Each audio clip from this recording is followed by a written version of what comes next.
this one silent.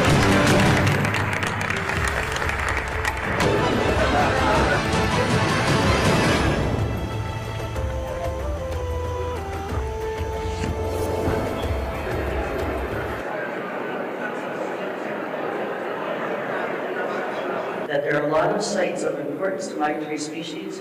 We don't know where they are. That's absolutely unacceptable.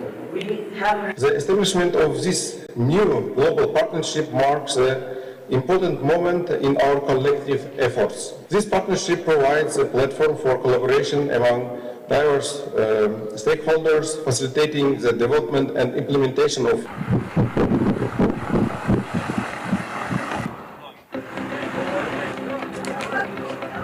Silk Road University, specialized on migratory species of Uzbekistan. This is our students. Hello, how are you? Yeah, I think you know. Nice.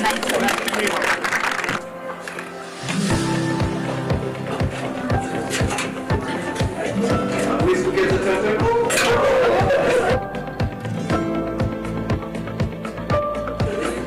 Century. Okay. Yeah.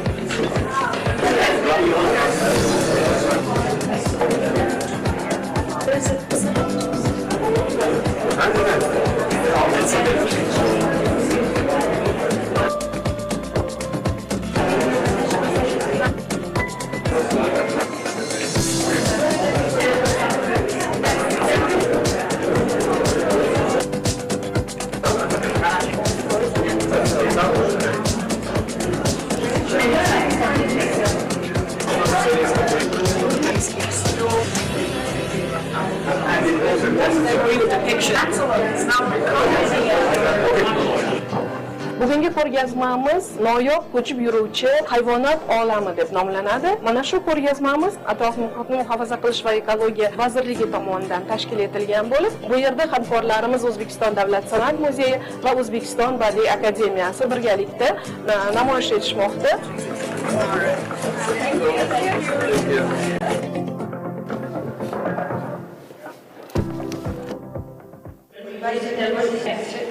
Staging and resting up Needed to fill the restoration context. An open door. One day I'm in DC. It's also about issues. There are It's precisely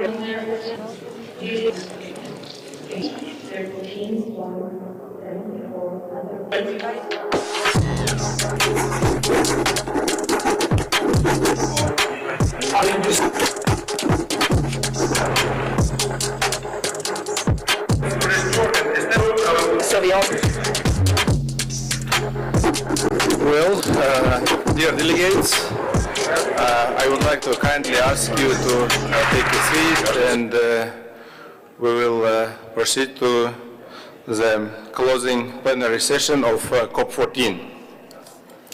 And now,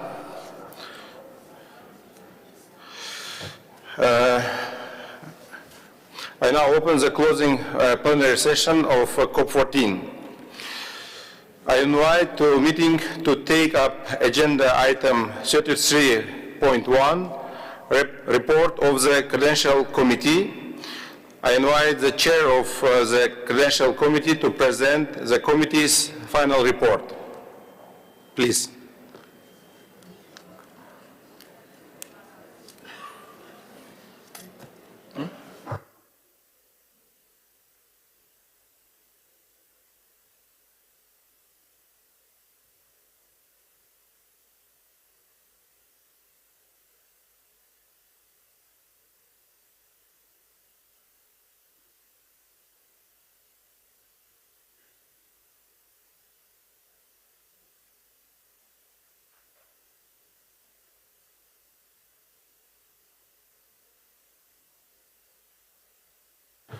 We're still waiting for the chair of the Credential Committee to present the committee's final report. Please.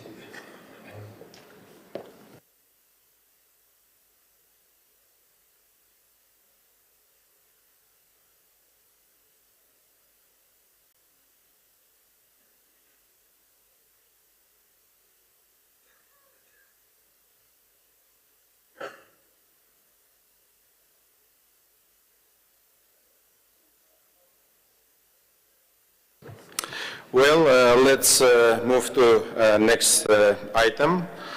And we will back to item 33.1.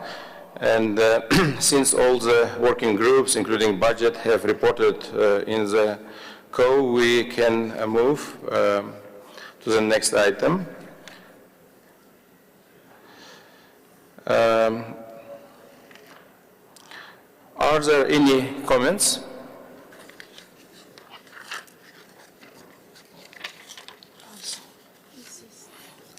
Now, United Kingdom, please.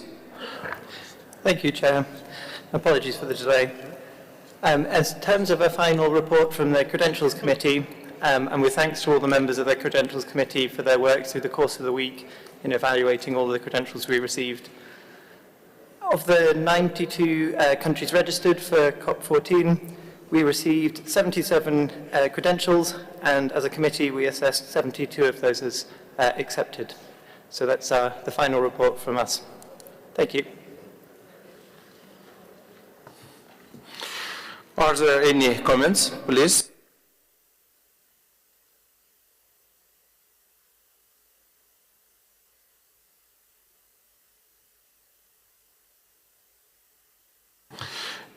Thank you, Chair. I declare that the report of the Credential Committee has been approved. And next we will go to item 23.2. Since all of the working groups, including budget, have reported in the CO, we can move to the next item. Are there any comments, please?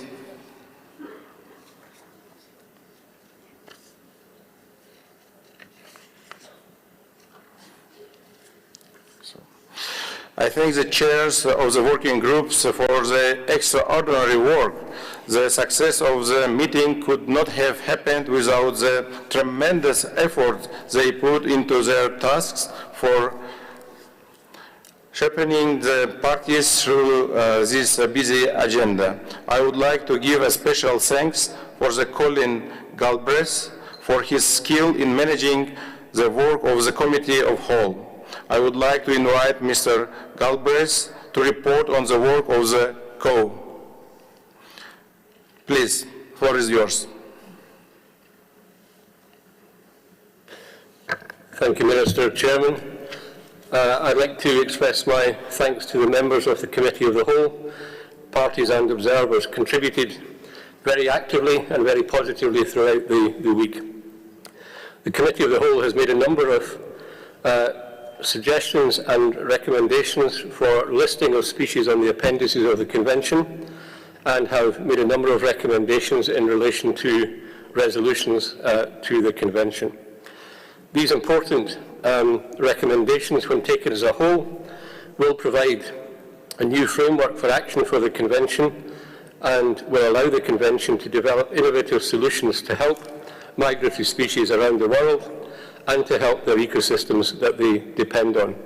Taken together, the work of the Committee of the Whole will allow the Convention to develop and implement high-nature, low-carbon solutions to help migratory species. Thank you, Chairman. Thank you. And next I invite the meeting to turn their attention to agenda item 15.2 and 16, election and appointments of the Scientific Council and Standing Committee. Before we proceed with the election of the new members, I would like to ask the chairs of standing committees and the chair of the Scientific Council to stand up, please.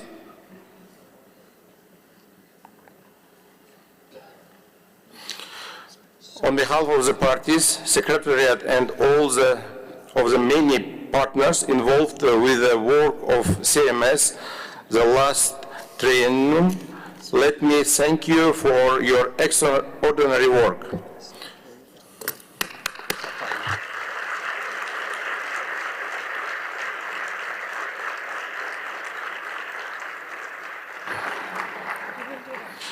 Now I would like to ask all outgoing members of the Standing Committee, members of Sessional Committee of the Scientific Council and COP appointed councillors to stand up, please.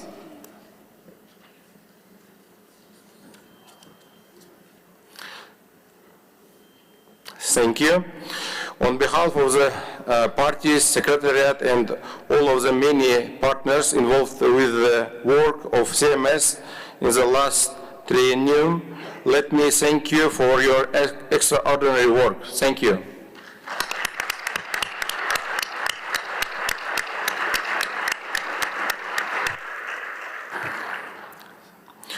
Let's now proceed to the appointment of the members of the subsidiary bodies of the convention. Let's now proceed with the nominations of the members to the standing committee of the convention under agenda item 16. I invite the regions to present their nominations for the permanent and alternate standing committee representatives for the new standing committee. And now I invite Africa to announce its 3 representatives and 3 alternate members to the standing committee. Please.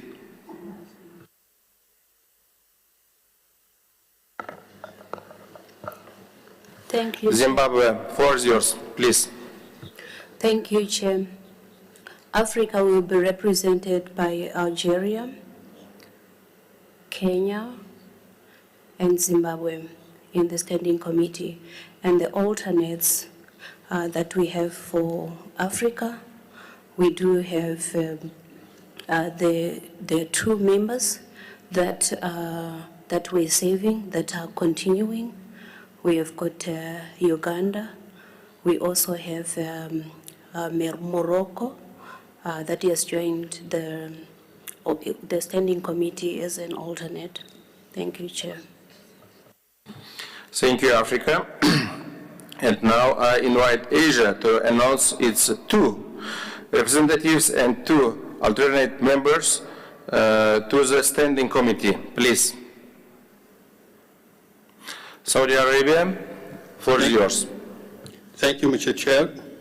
On behalf of Asia region, the new members of the Standing Committee for Asia will be Bahrain and India. The 2 alternatives will be the Maldives and Bangladesh. Thank you, Mr. Chair. Thank you, Saudi Arabia. Next, I invite Europe to announce its 3 representatives and 3 alternate members to the standing committee. Please, Europe. Thank you, Chair. The European Regional Group would like to appoint as members to the standing committee Italy, Monaco, and UK. And then as alternates, it would be France, Croatia, and Montenegro. Thank you, Chair. Thank you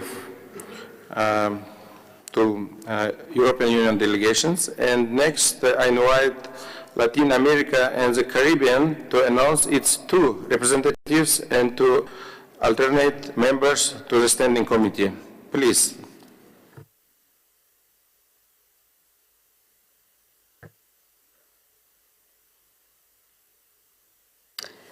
La región de América Central. The Central South America and the Caribbean will have Panama and Uruguay, and the alternate members will be Peru and Costa Rica. Thank you. Thank you, Uruguay. And now I invite Oceania to announce its representative and alternate member to the standing committee. Please. New Zealand, floor is yours.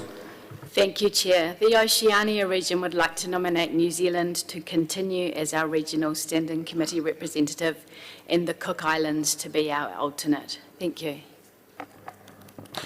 Thank you, New Zealand. I would like to point out that the chair and the vice chair of the standing committee, together with the chair and members of the subcommittee on finance and budget, will be elected by the new standing committee at its 55th meeting immediately after the close of the COP today. Are there any comments from the floor?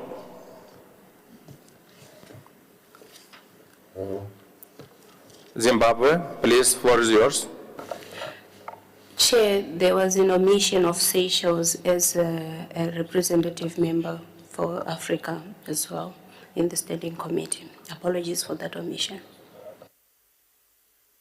Thank you. We will take this notice and please adopt this candidacy. Thank you. So, if there is no any comments, thank you to all to your agreeing to play this important role. The nominations are accepted.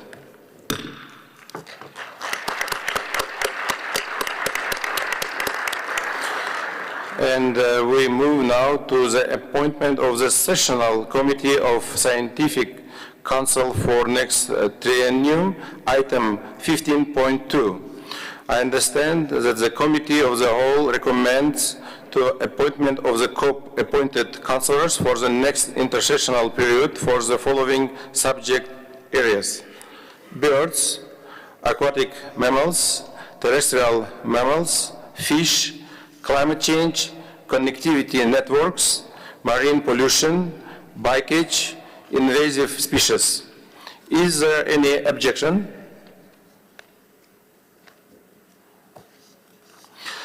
There being no objections, I confirm the previously mentioned subject areas for the next intersessional period as agreed.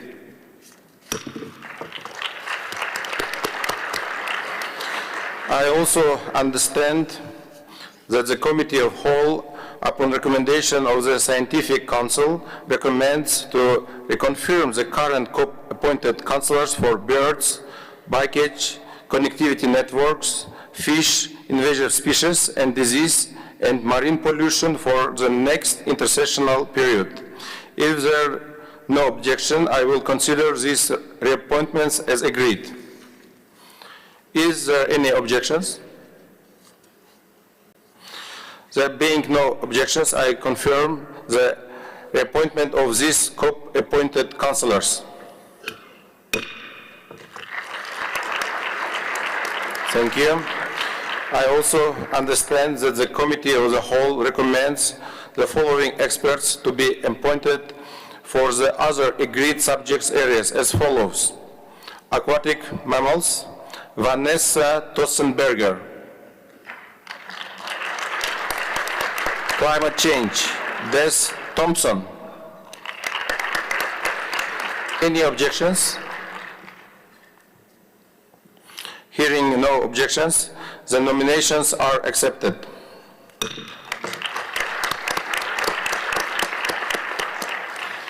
I move now to the nomination of the party-appointed members of the Sessional Committee of the Scientific Council. Each region has to nominate the members to the Sessional Committee from among the current members of the Scientific Council. In addition, regions can nominate alternate members. I invite Africa to announce the 3 regional members of the Sessional Committee as well as any alternate. Please, Africa, the floor is yours. Zimbabwe. Thank you, Chair. Africa has got 2 members that will represent the region in the Sessional Committee. One from Zimbabwe and another from Uganda. We do have a vacant seat that we could not fill during the deliberations at this COP, and we will communicate by April. Then we do have 2 members that we are extending their terms as alternates. From Seychelles and from Ethiopia, and we have a vacant seat that we also hope to fill by April. Thank you, Chair. Thank you, Zimbabwe.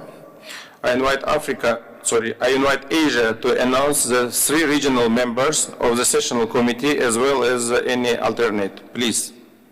Saudi Arabia, the floor is yours. Thank you, Mr. Chair.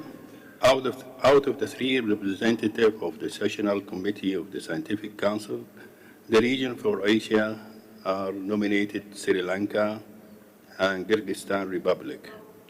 And the new member replacing Saudi Arabia will be India. And there is There are no current alternative, and maybe later in this year that there are some nominations. Thank you. Thank you, Saudi Arabia. I invite Europe to announce the 3 regional members of the sessional committee as well as any alternate, please. European Union, floor is yours. Thank you, Chair. The European Regional Group would like to reappoint as regional members of the Sessional Committee of the Scientific Council Mr. João José de Bastos Loureiro from Portugal, Mr. Ruben Moreno Opo from Spain, and Ms. Daliborka Stankovic from Serbia. And then as alternates, the European Regional Group would like to appoint Mr. Jean-Philippe Ciblet from France, Mr. James Williams from the UK, and Mr. Simon Semtsov from Israel. Thank you, Chair. Thank you, European Union. I invite Latin America and the Caribbean to announce the 3 regional members of the sessional committee as well as any alternate, please. Uruguay, floor is yours.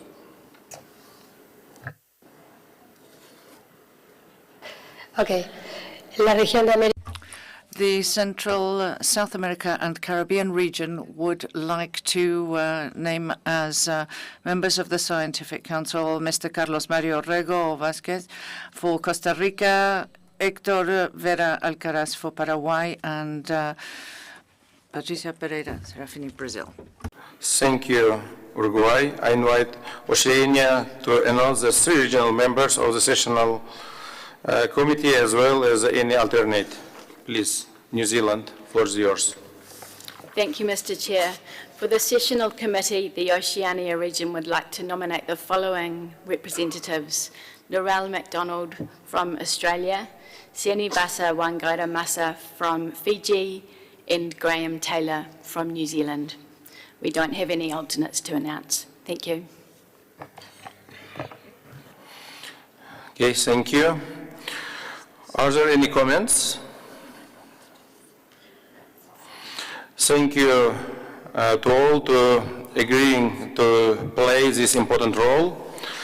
The nominations are accepted.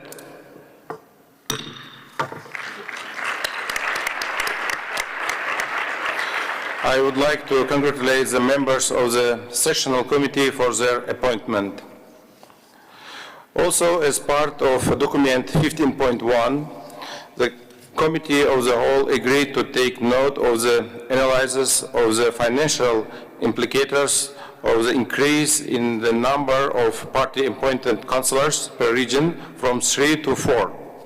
Recommend adoption of the amendments to Resolution 12.4 and the terms of reference for the CMS Scientific Council. Recommend adoption of the amendments to the rules of procedure of the CMS Scientific Council and its sessional committee, and recommend adoption of the decision as contained in CRP 15.1. Any objection?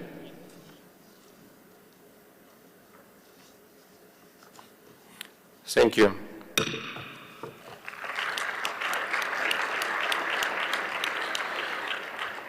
I invite the conference to adopt the agreed amendments to the appendices of the convention and the text of the resolutions. I remind parties that, consistent with the Rule 17, paragraph 1 and 2 of the Rules of Procedure, whenever the conference considers a recommendation originating from the Committee of Whole, where discussions of the recommendation has been conducted with the interpretation in the 3 working languages, there shall be no further discussions on recommendations unless the parties decide by a 2/3 majority voice to open debate. I will begin with the adoption of amendments to the appendices. The Committee of the Whole examined 14 proposals to amend the CMS appendices, including the recommendations emanating from their review by the 6th meeting of the Sessional Committee of the Scientific Council. the Committee of Whole considered and recommended the following species for inclusion in the appendices. The Committee of Whole recommended the adoption of all these proposals by consensus. I will now read out the list of species recommended for adoption, and hearing no objections, they will be adopted. Mammalia. The Eurasian lynx included in Appendix 2 and Balkan lynx in Appendix 1. Any objections? I see no objections. It is adopted. Congratulations. The Pallas's cat included in Appendix 2. Are there any objections? I see no objections. It is adopted. The guanaco included in Appendix 2. Any objections? I see no objections. It's adopted. The Lahill's bottlenose dolphin in Appendix 1 and 2. Any objections? I see no objections. It is adopted. The Baltic proper population of the harbor porpoise in Appendix 1. Any objections? I see no objections. It is adopted. Next, we move to others. The Peruvian pelican included in Appendix 1 and 2. Any objections? I see no objections. It is adopted.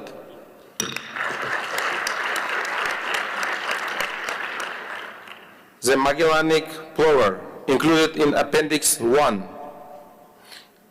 Any objections? Dear delegates, I see no objections. It is adopted.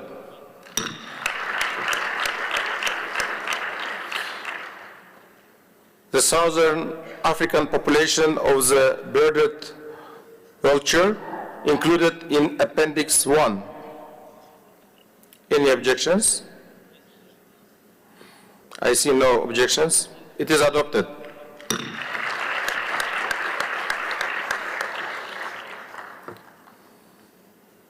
Next, we move to fishes.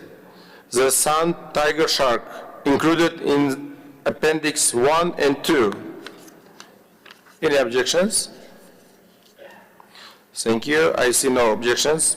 It is adopted.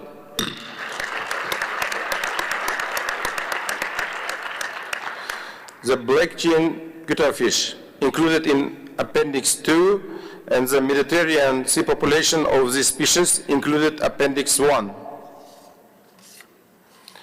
Any objections? Thank you. I see no objections. It is adopted. The bull ray included in Appendix 2 and the Mediterranean sea population of this species included in Appendix 1. Any objections? I see no objections. It is adopted.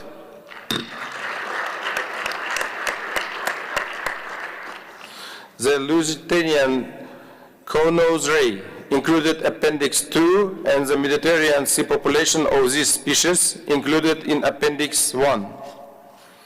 Any objections? I see no objections. It is adopted.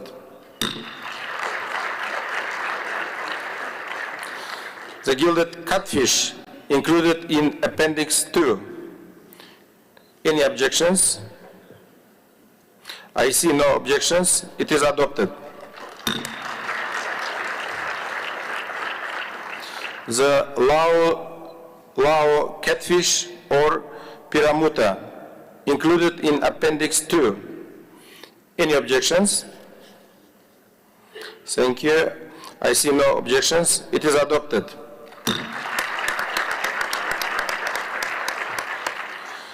Now, I invite comments from the floor on the species listing proposals.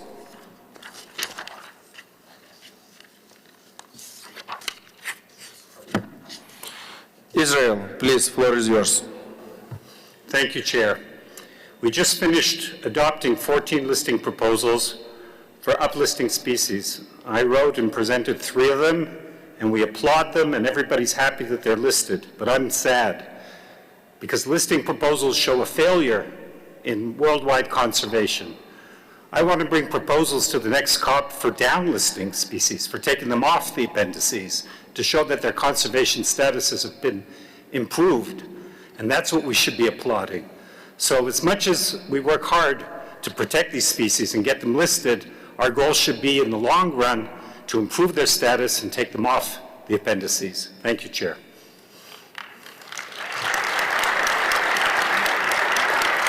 Thank you, Israel, for such an important remark. I will now proceed to the adoption of any other comments, remarks. Thank you. I will now proceed to the adoption of resolution, decision, and other documents. We turn first to consider document 13.1 on execution of the CMS budget 2021-2023. The committee recommended to note the report. Can we agree to note this report?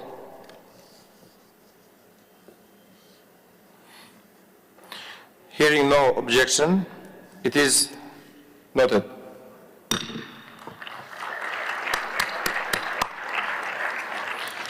The Committee of Whole considered document 13.2, revision 1 on the budget 2024-2026 and program of work for the intersessional period between COP14 and COP15, which was considered by the Budget Committee.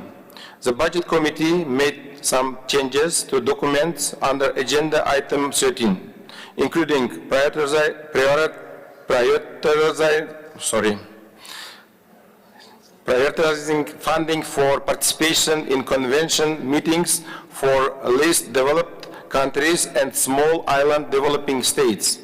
The Committee of the Whole then recommended by consensus the adoption of these documents, including the endorsement and exceptional basis of the provisional program of work for the intersessional period between COP14 and COP15, as contained in Annex 6, and request the Secretariat to finalize the program of works for the intersessional period between COP14 and COP15 for final adoption by the Standing Committee. The proposed changes and its 6 annexes are found in CRP 13.2 Revision 1 and CRP 13.2 Annex 6. Please. I would like to add in the report of the meeting that the Executive Secretary subsequently noted that one of the annexes of the staffing table needed to be replaced, and a revised CRP Ref 2 was then issued. Thank you, Chair. Thank you for this correction. Are there any objections to the adoption of these proposals?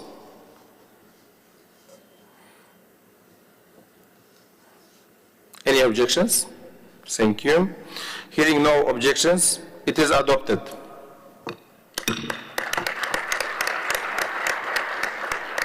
Thank you. Next, we will consider document 13.3 on resource mobilization concerning amendments to resolution 10.25, revision COP12. The committee incorporated the comments of the parties in CRP 13.3, which it recommended for adoption with the changes incorporated into CRP 13.3 revision 1. Can we agree to adopt these amendments to resolution 10.25 revision COP12 found in CRP 13.3 revision 1? Any objections? Hearing no objections, it is adopted.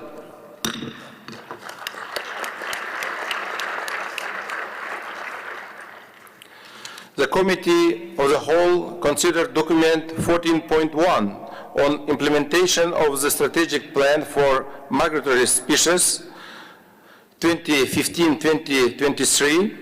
The committee agreed to recommend taking note of the assessment of progress toward achievement of the strategic plan's targets and to delay decision 13.1, 13.2, and 13.3. Can we agree to take note of the assessment and deletion of decision? Any objections? Thank you. Hearing no objections, it is adopted.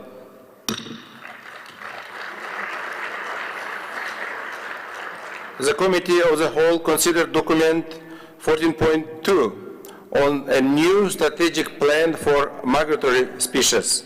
The committee referred the document to the working group on institutional and cross-cutting issues, which proposed changes to the draft resolution and draft decisions. Modifications were made in session and are reflected in CRP 14.2 Revision 1. The committee also recommended deletion of decision 13.4 and 13.4.5. I would like to give the floor to Secretariat, please. Thank you, Chair. Just to point out that the Secretariat became aware of a mistake in Revision 1. You already have published CRP 14.2 Rev 2, which is the proper document for decision. Thank you.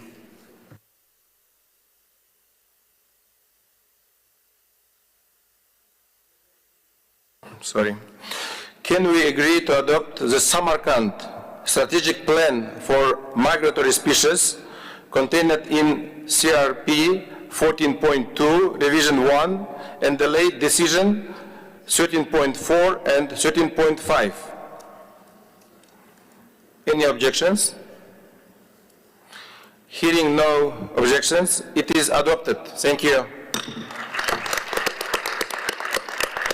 Congratulations. We are happy.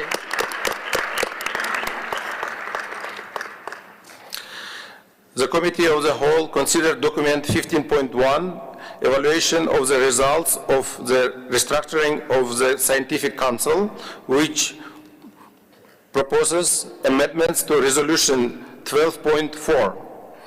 The committee referred to document to a small contact group which proposed changes to the draft resolution and draft decisions, which can be found in CRP 15.1. Can we agree to adopt CRP 15.1? Any objections? Hearing no objections, it is adopted. Thank you.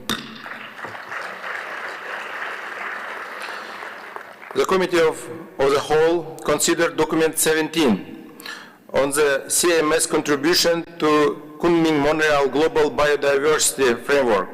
The committee referred the item to the Institutional and Cross-Cutting Issues Working Group that prepared CRP 17 Revision 1, which was recommended for adoption by the committee.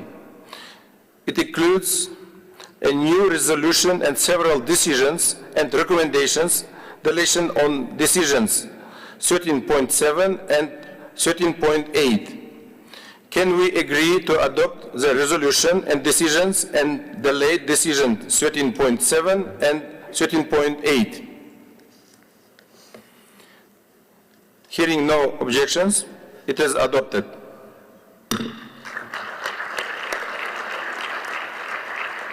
The Committee of the Whole considered the amendments to Resolution 11.7, Revision COP14, and the adoption of the new decision in document 18.1 on the synergies and partnership. Based on modification made in session, the committee prepared and recommended to adoption CRP 18.1 Revision 2, which include those amendments to Resolution 11.10, Revision COP14, and new decisions. The committee also recommended to deletion of decisions 13.9 and 13.10. Can we agree to adopt the amendments to Resolution 11.10, Revision COP13, and adoption of the new decisions, and the deletion of decisions 13.9 and 13.10? Any objections? Hearing no objections, it is adopted. Thank you.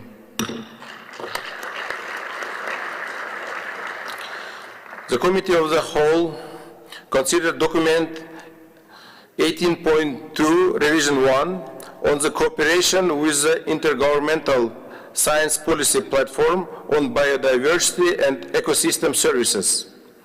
It recommended adoption of amendments to Resolution 10.8, Revision COP13, to adoption of new decisions contained in Annex 2 of the document, and the deletion of decisions 13.11 to 13.13.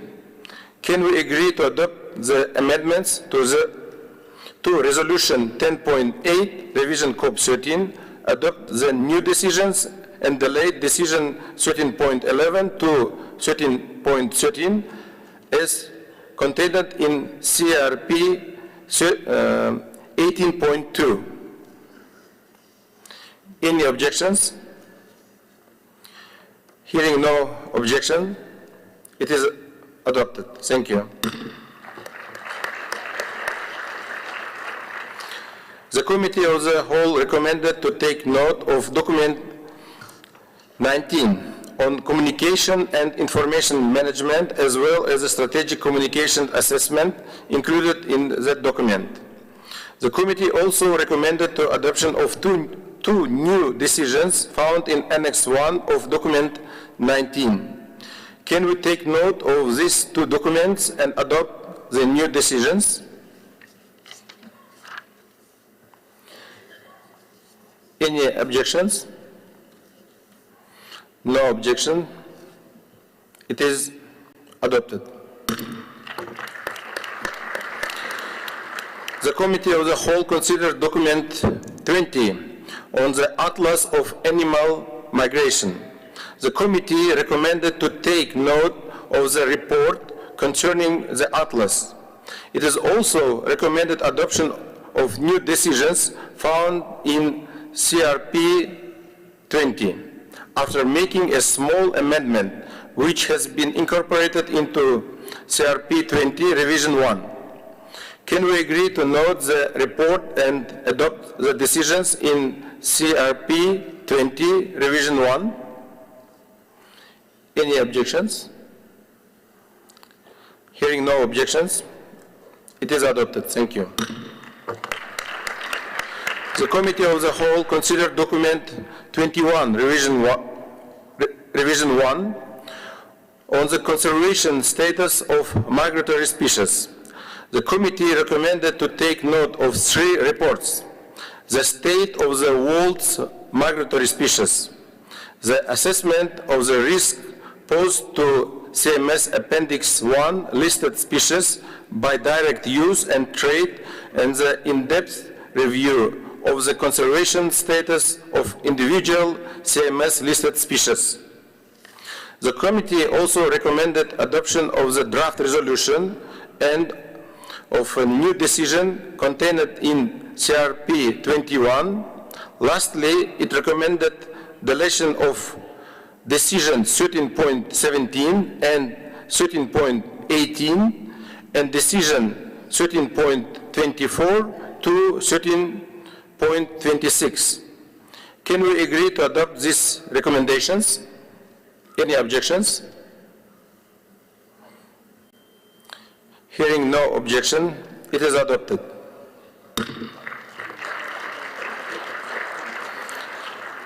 The Committee of the Whole considered document 22, implementation of the Program of Work 2020-2023.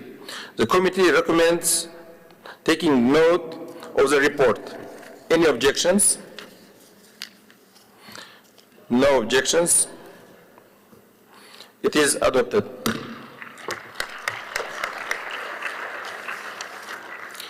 The Committee of the Whole considered document 23 on the national reports.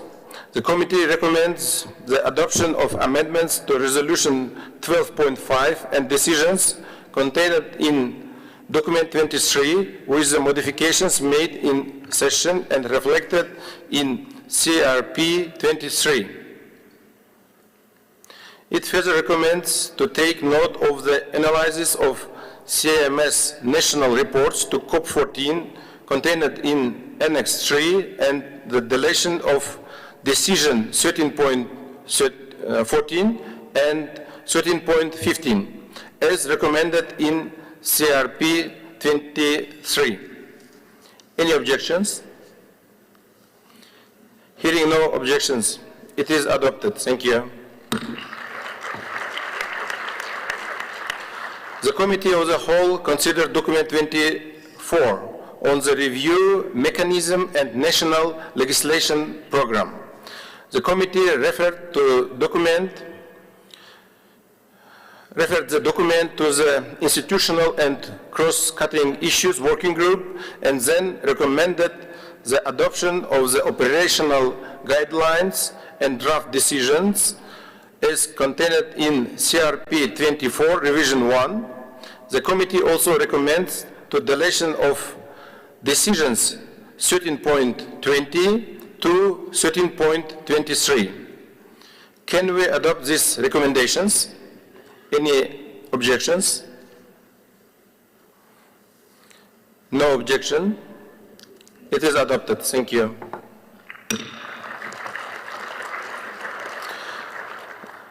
Next, the Committee of the Whole considered document 25 on review of decisions. Based on the document, the committee recommended deletion of decisions 13.6, 13.71b, 13.72, 13.73, 13.74, 13.75, and 13.137. It also recommended to renewal of 13.16 and 13.71a. Can we agree to these recommendations? Any objections?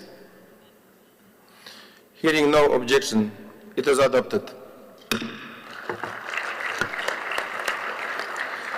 The Committee of the Whole considered document 26, Revision 1, on implementation of Decision 13.140, guidance of use of the term vagrant.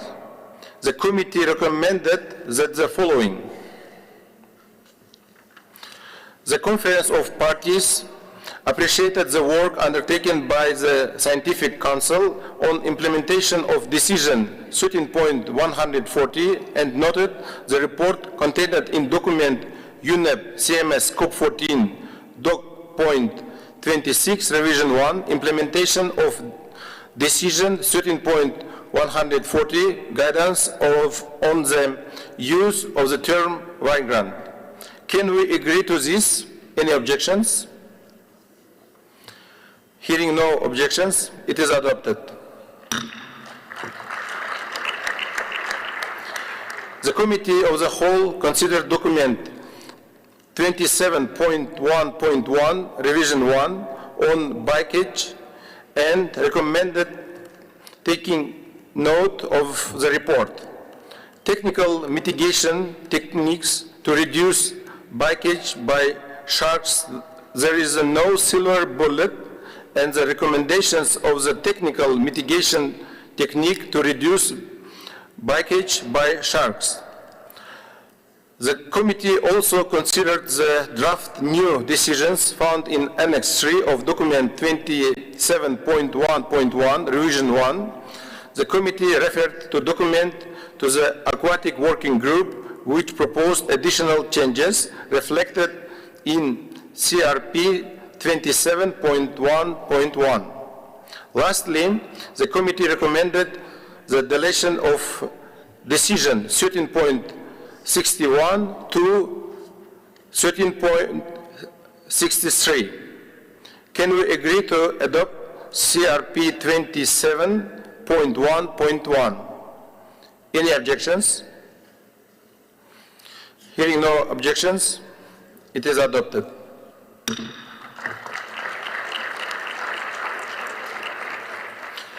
The Committee of the Whole considered document 27.1.2, revision 1, on fish aggregating devices, including noting the report and introducing to FIDs as the source of marine debris and draft new decisions. The committee referred to the document to the Aquatic Working Group, which proposed changes reflected in CRP 27.1.2. Can we agree to adopt CRP 27.1.2? Any objections? Hearing no objection, it is adopted. Thank you.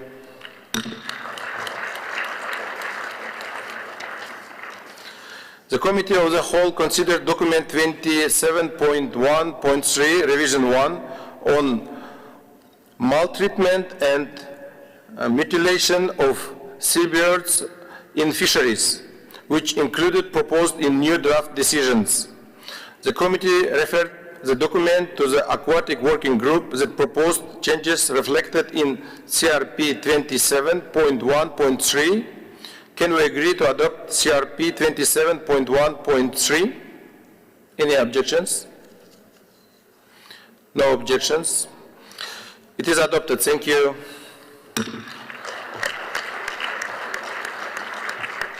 The Committee of the Whole considered document 27.2.1, revision 2, on the effects of marine pollution on migratory species, which included a report on migratory species and marine pollution, a brief overview of issues, and draft new decisions. The committee referred the document to the Aquatic Working Group, which proposed additional changes reflected in CRP 27.2.1. Can we agree to adopt CRP 27.2.1 and take note of the report included in Annex 1 of document 27.2.1, revision 2? Any objections? Hearing no objection, it is adopted.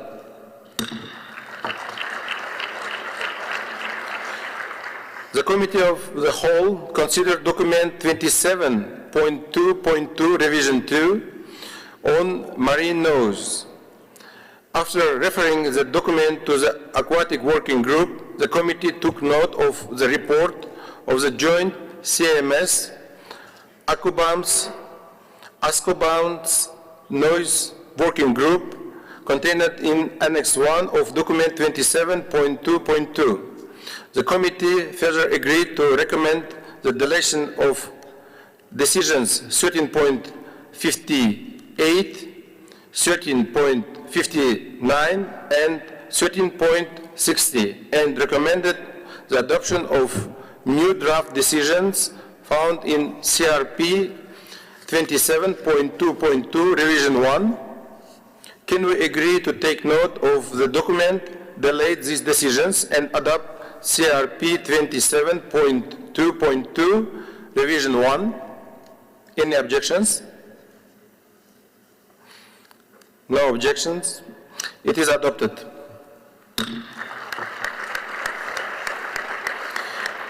The Committee of the Whole considered document 27.2.3, revision 1, on vessel strikes, which included the report provided as information document 27.2.3, a new draft resolution including guidance in Annex 2 of document 27.2.3, and new draft decisions. The committee referred the document to the Aquatic Working Group, which proposed additional changes reflected in CRP 27.2.3. Can we agree to adopt CRP 27.2.3? Any objections? Hearing no objection, it is adopted. Thank you. The Committee of the Whole considered document 27.2.4, revision 1, on deep sea mining, which included a new draft resolution and decisions. The committee referred the document to the Aquatic Working Group for additional changes and received modifications made in session that are reflected in CRP 27.2.4 revision 2. Can we agree to adopt CRP 27.2.4 revision 1? Any objections? Hearing no objection, it is adopted.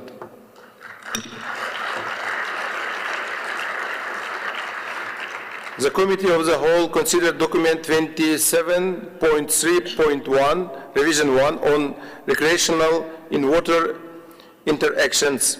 After referring the document to the Aquatic Working Group, the committee agreed to recommend the adoption of the draft amendments to Resolution 12.16 and new draft decisions as contained in CRP 27.3.1, revision 1.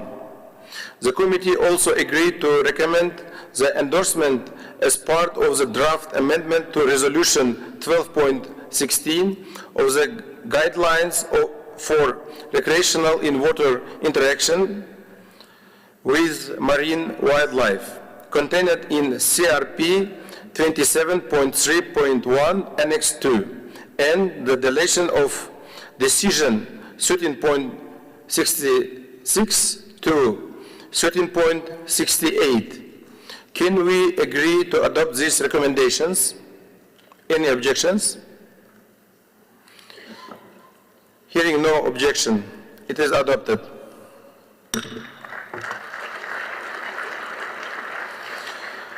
The Committee of the Whole considered document 27.4.1 on important marine mammals areas. After referring the document to the Aquatic Working Group, which proposed additional changes, the committee took note of the report of the IUCN Joint SSC WCPA Marine Mammals Protected Areas Task Force. The committee further agreed to recommend the deletion of decision 13.54 to 13.57 and adoption of new decision found in CRP 27.4.1. Can we agree to adopt these recommendations? Are there any objections? Hearing no objection, it is adopted.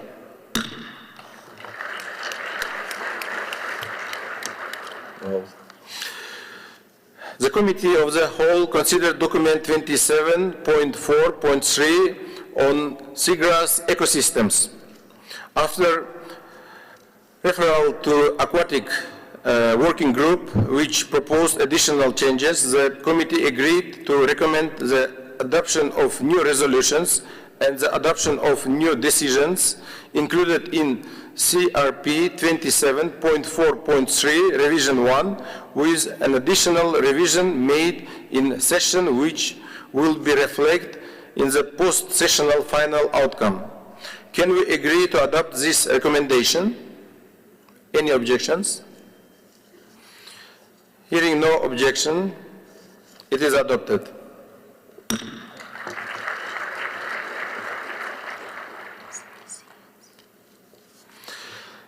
The Committee of the Whole considered document 27.5.1, revision 1, on the conservation priorities for cetacean.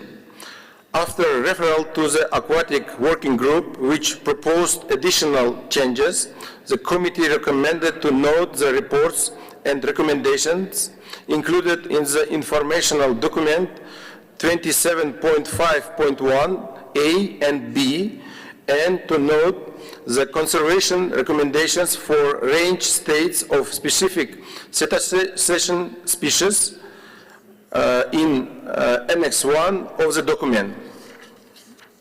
The committee also agreed to recommend the adoption of the new draft resolution and the adoption of the new draft decisions included in CRP 27.5.1, as well as a deletion of decision 13.80 to 13.85. Lastly, the committee agreed to recommend the repeal of Resolution 10.15, Revision COP14. Can we agree to adopt these recommendations? Any objections? Hearing no objections, it is adopted.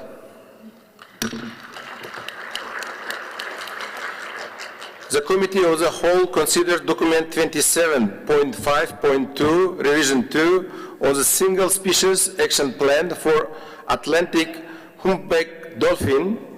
After referral to the Aquatic Working Group, which proposed additional changes, the committee agreed to recommend the adoption of the draft resolution, including the Single Species Action Plan included in Annex 2 of Document 27.5.2, Revision 2.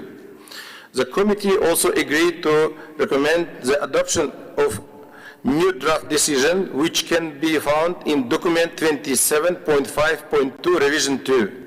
Can we agree to note these documents, delete these decisions as contained in Document 27.5.2, Revision 2? Any objections? Hearing no objection, it is adopted.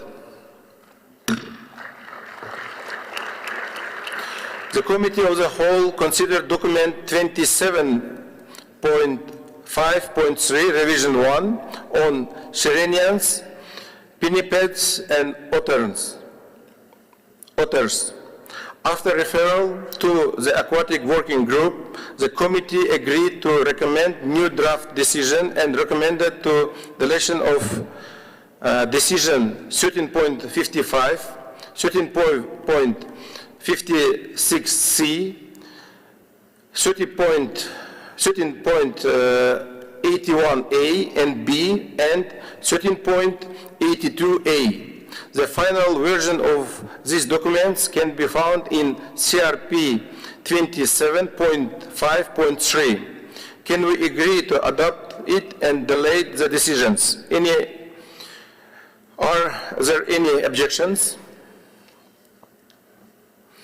Hearing no objection, it is adopted.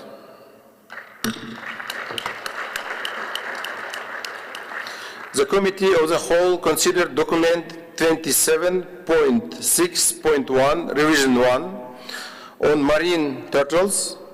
After referring the document to the Aquatic Working Group, the committee agreed to recommend the adoption of new draft resolution found in CRP 27.6.1 and recommended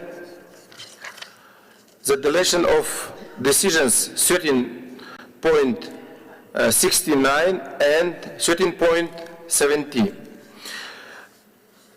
Can we agree to adopt CRP 27.6.1 and delete the decisions? Are there any objections? No objection. It is adopted.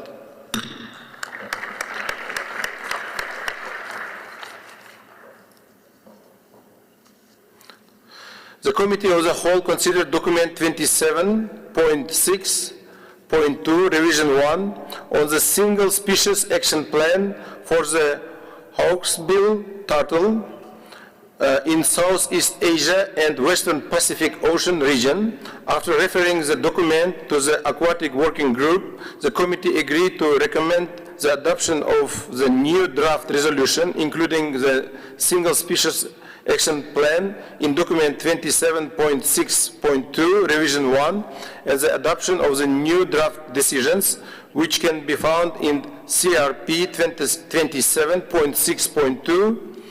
Can we agree adopt these recommendations? Any objections? Hearing no objection, it is adopted. Thank you. The Committee of the Whole considered document 27.7.1 on the Single Species Action Plan for the angel shark in the Mediterranean Sea. After referring the document to the Aquatic Working Group, the committee agreed to recommend the adoption of the new draft resolution, including the Single Species Action Plan in Annex 2 of document 27.7.1 and adoption of new draft decisions, which can be found in CRP 27.7.1. Can we agree to adopt CRP 27.7.1? Any objections? Thank you. It is adopted.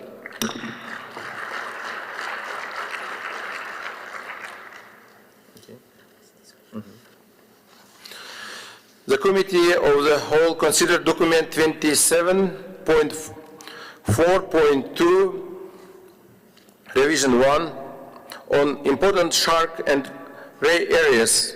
After referring the document to the Aquatic Working Group, which proposed additional changes, the committee agreed to recommend the adoption of a new draft resolution and the adoption of new decisions, and recommended to note the criteria and process for the identification of ISRS, which can be found in CRP 27.4.2. Can we agree to adopt it? Any objections? Hearing no objection, it is adopted.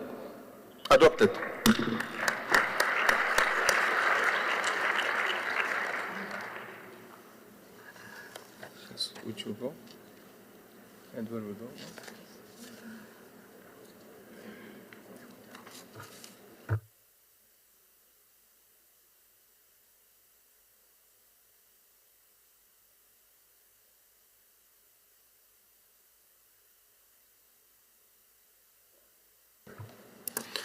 The Committee of the Whole considered document 27.7.1 on the Single Species Action Plan for the angel shark. No.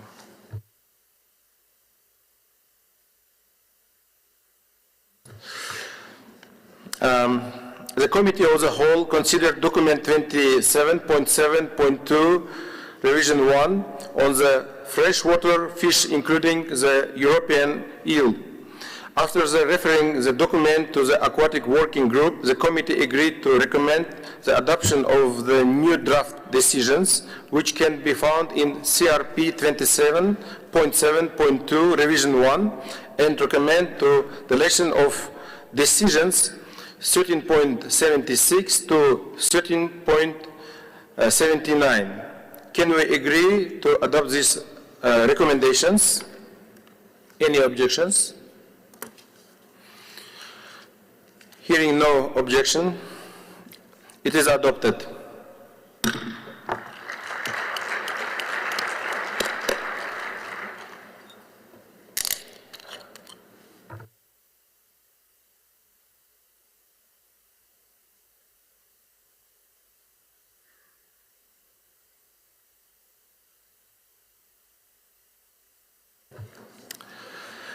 The Committee of the Whole considered document 27.7.3 on the implementation of CMS Appendix 1 listing for the oceanic white-tip shark.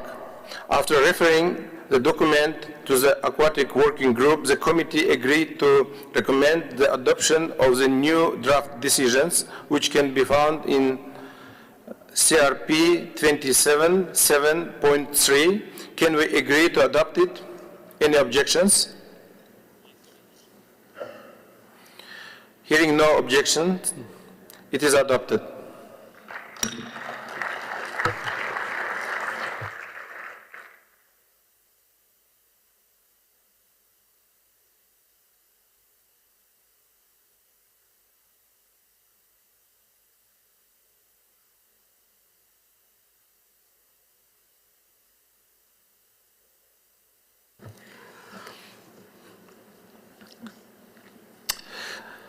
The Committee of the Whole considered document 28.1, revision 1, on the prevention of illegal killing, taking, and trade of migratory birds.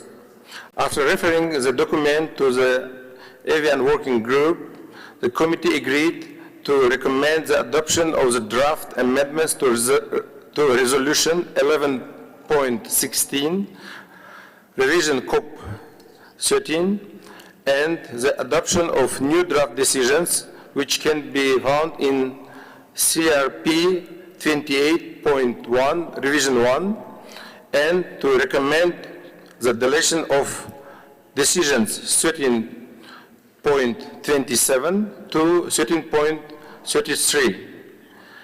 Can we agree to adopt these recommendations? Any objections? Hearing no objection, it is adopted.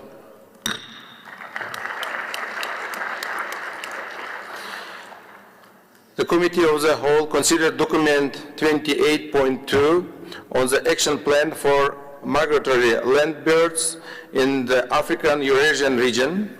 After referring the document to the Avian Working Group, the committee agreed to recommend the adoption of the draft amendments to Resolution 11.17, revision COP13, and adoption of new draft decisions which can be found in CRP 28.2, revision 1, and recommend the deletion of decisions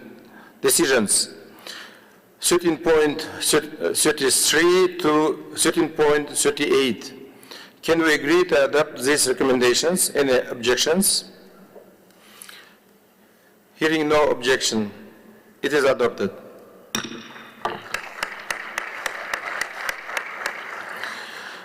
The Committee of the Whole considered document 28.3 on preventing poisoning of migratory birds. After referring the document to the Avian Working Group, the committee agreed to recommend the adoption of the draft amendments to Resolution 11.15, revision COP13, and the adoption of the new draft decisions which can be found in CRP 28.3, revision 1, and to recommend the deletion of decision 13.39 and 13.40. Can we agree to adopt these decisions? Any objections? Hearing no objection, it is adopted.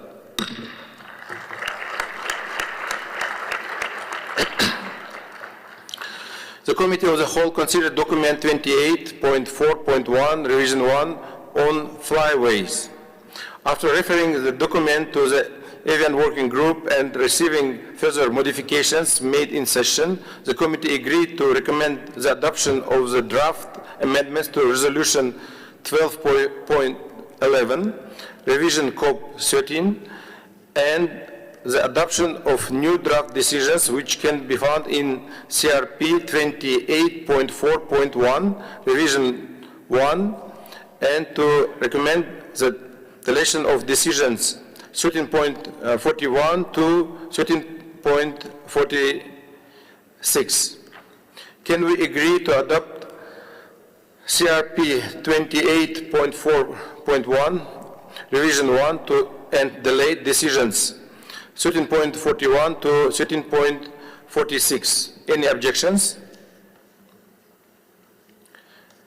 Hearing no objection, it is adopted.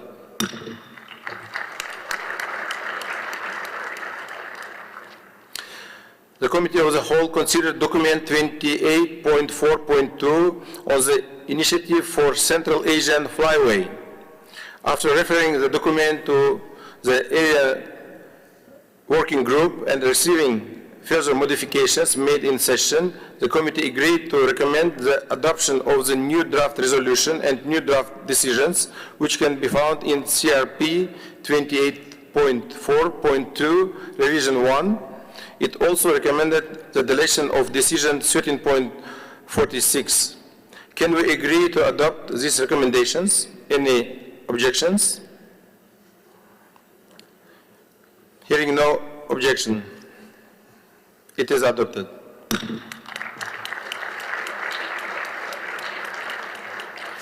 The Committee of the Whole considered document 28.5.1, revision 2 on action plan for birds. After referring the document to the Alien Working Group, the committee agreed to recommend the adoption of the draft amendments to Resolution 1212, revision COP14,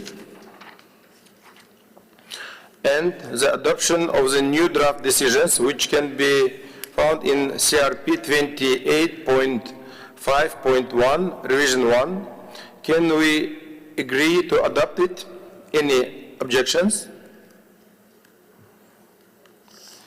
Hearing no objection, it is adopted.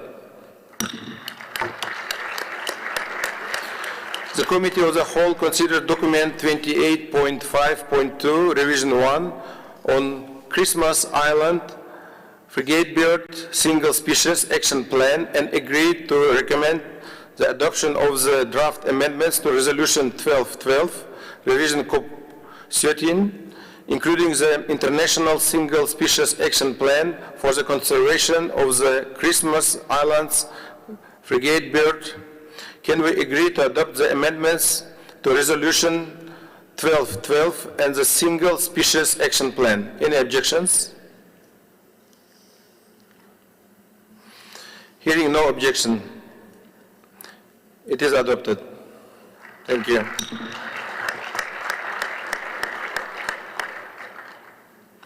The Committee of the Whole considered document 28.5.3, revision 1, on action plan for the great bustard in Asia, and agreed to recommend the adoption of the draft amendments to Resolution 1212, revision COP13, including the action plan for the great bustard in Asia.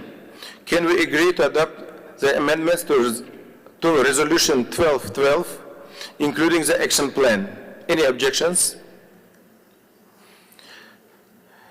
Hearing no objection, it is adopted. Thank you.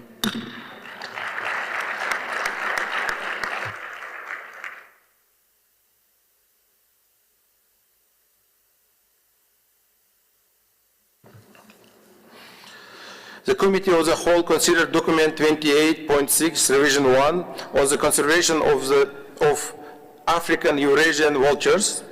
After referring the document to the Alien Working Group, the committee agreed to recommend the adoption of the draft amendments to Resolution 12.10 and adoption of new draft decisions, which can be found in CRP 28.6. Can we agree to adopt CRP 28.6?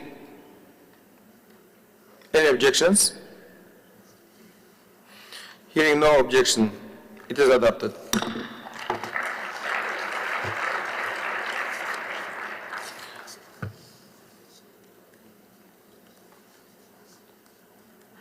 The Committee of the Whole considered document 28.7, revision 1, on the Sacred Falcon Global Action Plan. After referring the document to the Alien Working Group, the committee agreed to recommend the adoption of the draft amendments to Resolution 11.18, revision COP12, and the adoption of the new draft decision, which can be found in CRP 28.7, revision 2. Can we agree to adopt CRP 28.7, revision 2? Any objections? Thank you. It is adopted.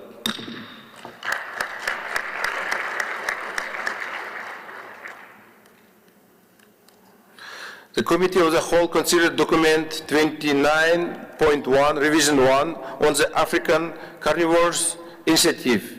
After referral the Terrestrial Working Group, which proposed additional changes, the committee agreed to recommend its adoption. The final text can be found in CRP 29.1. Can we agree to adopt it? Any objections? Hearing no objection, it is adopted. Thank you.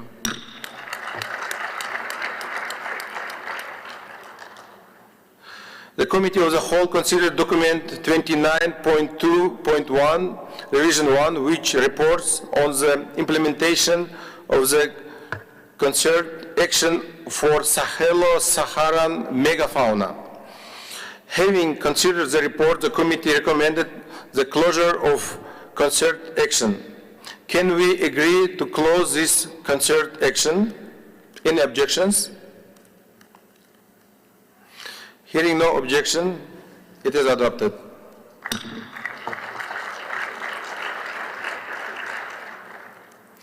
The Committee of the Whole considered document 29.2.2 on Sahelo-Saharan megafauna. After referral to the terrestrial working group, the committee recommends the adoption of amendments to Resolution 9.21, revision COP14, contained in CRP 29.2.2, revision 1. It further recommends adoption of the program of work contained in Annex 2 of document 29.2.2. Can we agree to adopt these recommendations? Any objections?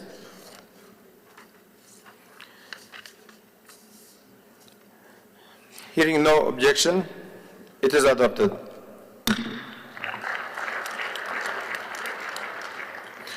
The Committee of the Whole considered document 29.3, revision 2, the Central Asian Mammals Initiative. After referral to terrestrial working group, which proposed additional changes to the draft decisions, the committee agreed to recommend the adoption of the decisions found in CRP 29.3. Can we agree to this document? Any objections? No objections. It is adopted. Thank you.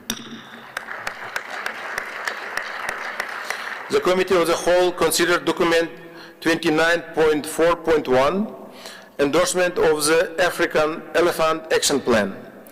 After referral to the terrestrial working group, which proposed additional changes that can be found in CRP 29.4.1, revision 1, the committee agreed to recommend to adoption of amendments to Resolution 12.19 and endorse as a part of these amendments the African Elephant Action Plan found in document 29.4.1. Can we agree to these recommendations? Any objections? Hearing no objection, it is adopted. Thank you. The Committee of the Whole considers document 29.4.2 on the African elephant. The committee recommends the deletion of decision 13.99 to 13.100. Can we agree to delete these decisions? Any objections? Hearing no objection, it is adopted. The Committee of the Whole considered document 29.5, revision 2, on the conservation of the African wild ass, and agreed to recommend the adoption of the decisions found in the annex of the document and agreed to recommend the deletion of decision 13.98. Can we agree to adopt these recommendations? Any objections? Hearing no objection, it is adopted. The Committee of the Whole considered document 29.6.2 on jaguar conservation measures. After referral to the terrestrial working group, this document was merged with document 29.6.2 on the CMS jaguar initiative. The working group proposed a resolution and draft decision found in CRP 29.6.2, which the committee recommended to adoption. Can we agree to adopt CRP 29.6.2? Any objections? Hearing no objection, it is adopted. The Committee of the Whole considers document 29.7 on pastoralism. After referral, the terrestrial working group, the committee recommends adoption of the decisions found in CRP 29.7. Can we agree to adopt CRP 29.7? Any objections? Hearing no objection, it is adopted. The Committee of the Whole considers document 30.11, revision 1, on prioritized for addressing illegal and unsustainable taking of migratory species. After receiving further modifications made in session, the committee considered and recommended for adoption the amendments to Resolution 11.31 found in CRP 30.11, Revision 2, as well as decision contained in that document. Can we agree to adopt these recommendations? Any objections? Hearing no objection, it is adopted.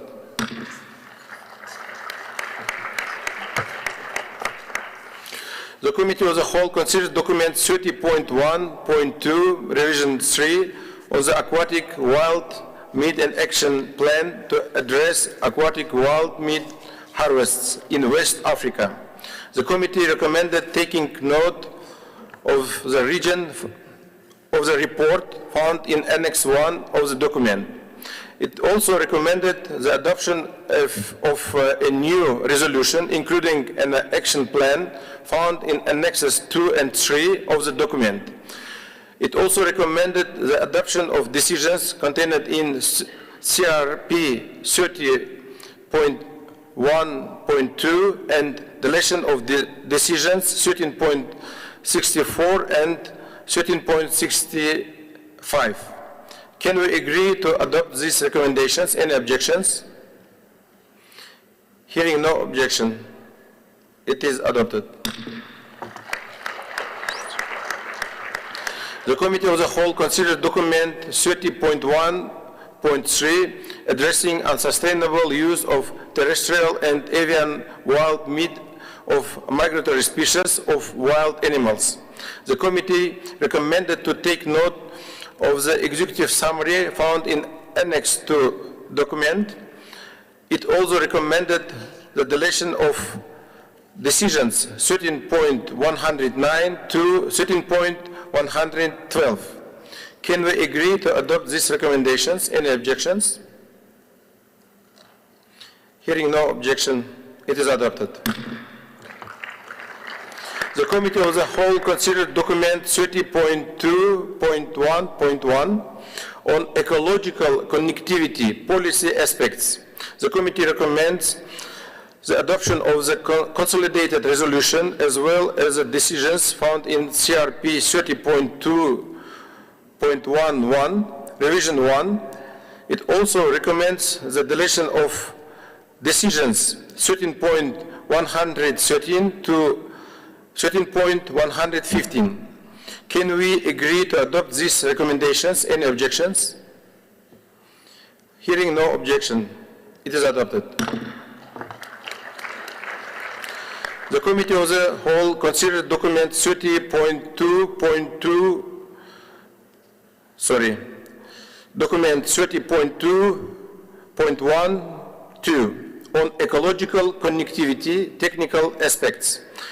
The committee recommends to take note of the 4 reports found in the annexes 1 to 4 of the document.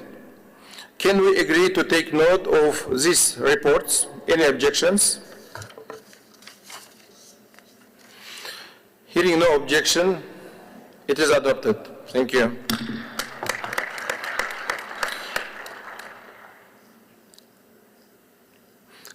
The Committee of the Whole considers document 30.2.2, Revision 2, on transfrontier conservation areas for migratory species. The committee recommended the adoption of new decision found in CRP 30.22 and the deletion of decisions 13.116 to 13.118. Can we agree to adopt these recommendations? Any objections? Hearing no objection, it is adopted.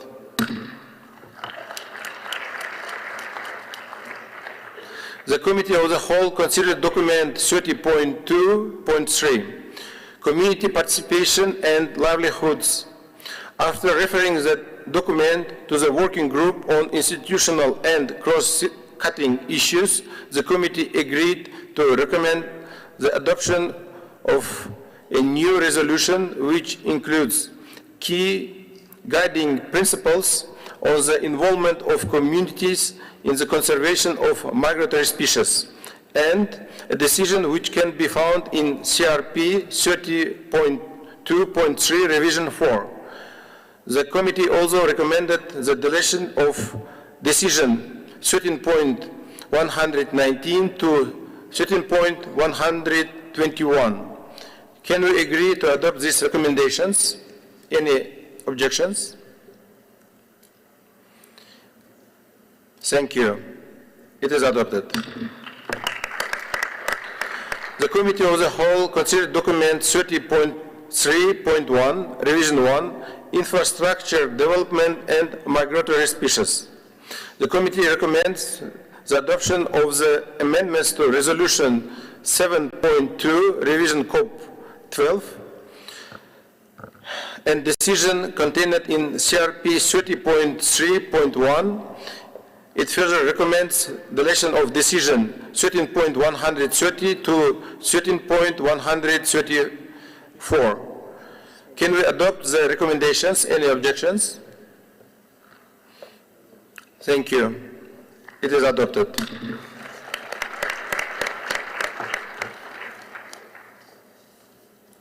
The Committee of the Whole considered document 30.3.2, Renewable Energy and Migratory Species. After referring the document to the Working Group on Institutional and Cross-Cutting Issues, the committee took note of a list of activities carried out by the Energy Task Force as included in the document 30.3.2 and recommended the adoption of the decisions contained in CRP 30.3.2 Revision 1. In addition, it agreed to recommend the deletion of decisions 13.106 to 13.108. Can we adopt these recommendations? Any objections? Hearing no objection, it is adopted. The Committee of the Whole considered document 30.4.1, Revision 3, Climate Change and Migratory Species. After receiving further modifications made in session, the committee recommended to take note of the information document 30.4.1. It also recommended the adoption of the amendments to Resolution 12.21 as well as the decisions contained in CRP 30.4.1 Revision 1. In addition, it recommends the deletion of decision 13.126 to 13.128. Can we adopt these recommendations? Any objections? Thank you. It is adopted.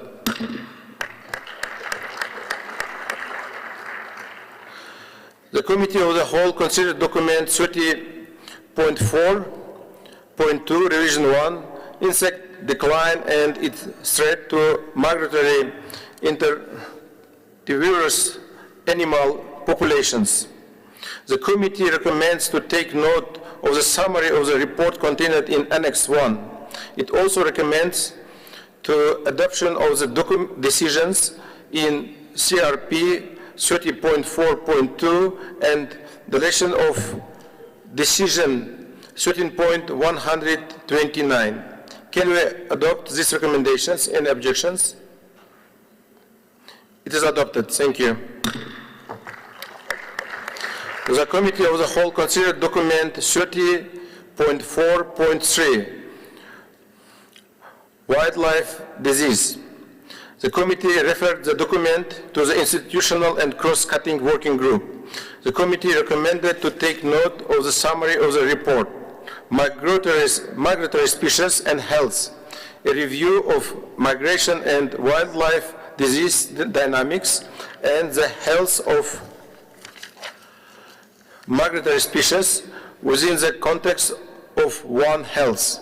Recommended the adoption of the amendments to Resolution 12.6, wildlife disease, and a new resolution on avian influenza, and decisions as contained in CRP 30.4.3.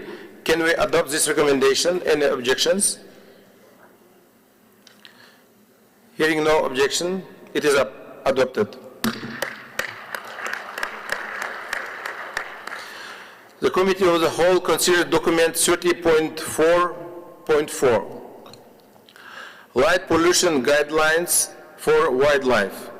The committee recommends the adoption of amendments to Resolution 13.5 and the decisions contained in CRP 30.4.4, Revision 1, as well as the adoption of the CMS International Light Pollution Guidelines for Migratory Species contained in CRP 30.4.4, Revision 1, Annex 3. In addition, it recommends deletion of decisions 13.138 and 13.139. Can we adopt these recommendations? Any objections? Hearing no objection, it is adopted. The Committee of the Whole considered document 30.4.5, Revision 1, impacts of plastic pollution on aquatic, terrestrial, and avian species. After receiving further modifications made in sessions of committee, the committee recommends to take note of the executive summary and conclusions of the report, impacts of plastic pollution on freshwater, aquatic, terrestrial, and avian migratory species in Asia and Pacific region, contained in Annex 1 of this document. It also recommends adoption of the decision contained in CRP 30.4.5, Revision 2, as well as the deletion of decisions 13.126 to 13.125. Can we adopt these recommendations? Any objections? Hearing no objection, it is adopted. Thank you. The Committee of the Whole considered document 30.5, Revision 1, conservation implication of animal culture and social complexity. The committee recommends to take note of the reports referenced in the document and the recommendations of the workshop of the Culture Expert Working Group, and recommends adoption of the decisions contained in CRP 30.5, as well as a deletion of decisions 13.101 to 13.105. Can we adopt these recommendations? Any objections? Hearing no objections, it is adopted. Thank you.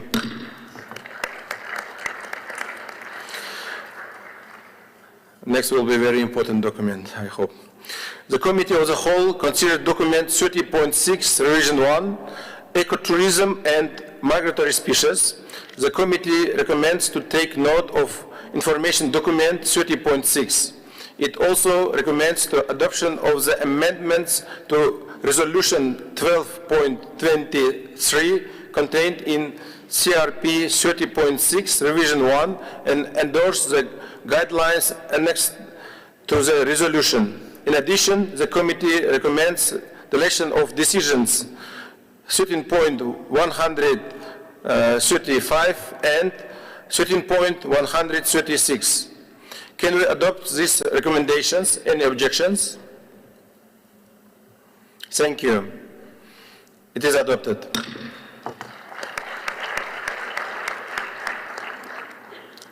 The Committee of the Whole considered document 31.1 revision 1, taxonomy and nomenclature. The committee recommends the adoption of the recommendation on taxonomy of aquatic mammals as included in Annex 1 of the document. In further recommends the adoption of the amendments to Resolution 12.27 contained in Annex 2 of the document, including its list of standard references included in Annex 3. Also, it recommends adoption of the new draft decisions contained in Annex 4. Can we adopt these recommendations? Any objections? Hearing no objection, it is adopted.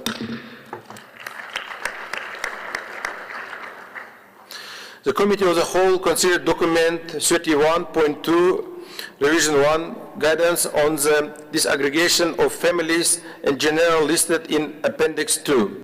The committee recommends the adoption of the resolution contained in Annex 1 of this document and the decision contained in Annex 2. Can we adopt this resolution and these decisions? Any objections?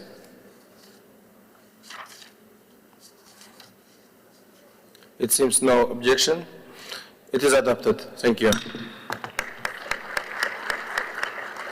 The Committee of the Whole considered document 31.3, the potential avian taxa for listing. The committee referred the document to the working group. It recommends the adoption of the resolution and decision contained in CRP 31.3. Can we adopt this resolution and these decisions? Any objections? No objection. It is adopted. The Committee of the Whole considered document 32.1, revision 1, on concerted action, which recommends the adoption of amendments to Resolution 12.28, revision COP14. After comments from the parties, the committee prepared and recommended the adoption CRP 32.1 with additional revision. These revisions can be reflected in CRP 32.1 revision 2. Can we agree to adopt these recommendations? Any objections? Hearing no objection, it's adopted.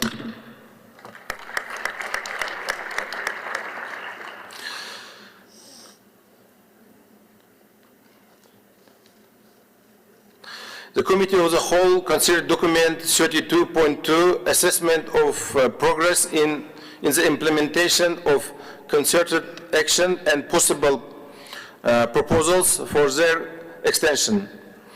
Under the agenda item 32.2, the committee considered reports of implementation of concerted action for 9 species or groups of species. The committee agreed to note these reports, which can be found in document 32.2.1 through 32.2.9. Can we agree to note these reports? The Committee of the Whole agreed to recommend closing 3 concerted actions under items 32.2.1, 32.2.5, and 32.2.6, and agreed to recommend the extension of 6 concerted actions under items 32.2.2, 32.2.3, 32.2.4, 32.2.5, 32.2.7, 32.2.8, and 32.2.9, as parties spoke in favor of their continuation. Can we agree to adopt this recommendation? Any objections? Hearing no objection, it is adopted.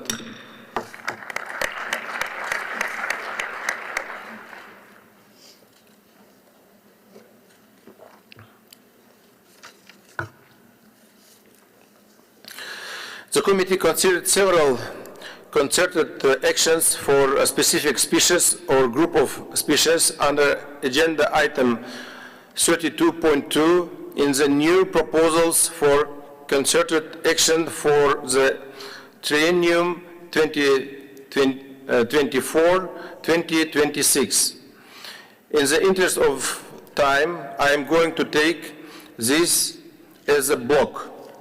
Found in documents 32.3.1 to 32.3.5 and 32.3.7, revision 1, the committee considered 6 proposals concerning the following species and groups of species: chimpanzee, straw-colored fruit bat, Palace's cat, Eurasian lynx, Franciscana dolphin, blue shark. The Committee of the Whole recommended the adoption of all these concerted actions. Are there any objections to adopting this list and specific concerted actions? Hearing no objection, it is adopted.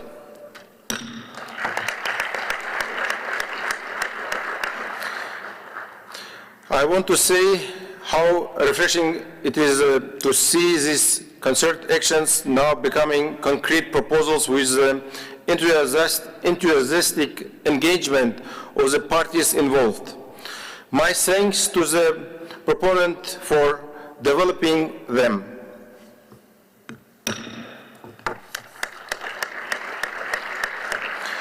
And now we shall turn to agenda item 35, date and venue of the 50th meeting of the Conference of Parties. I would like to give the floor to the Secretariat to inform us about this agenda item. Please. Thank you, Mr. Chair. We have had several expressions of interest and a number of further steps, including a serious proposal that has recently come to us. I'm very happy to say, and we're greatly appreciative for that from all of those who have reached out to us. However, today we're not prepared to announce the host for the next COP, and we'll be following up immediately after the COP. In accordance with Resolution 11.5, if there are other parties that may have an interest in hosting this 15th meeting of the Conference of the Parties and associated meetings of the Standing Committee, please inform the Secretary of your interest as soon as possible, and we hope to have an announcement coming very soon to confirm our next host. Thank you very much. Thank you, Amy.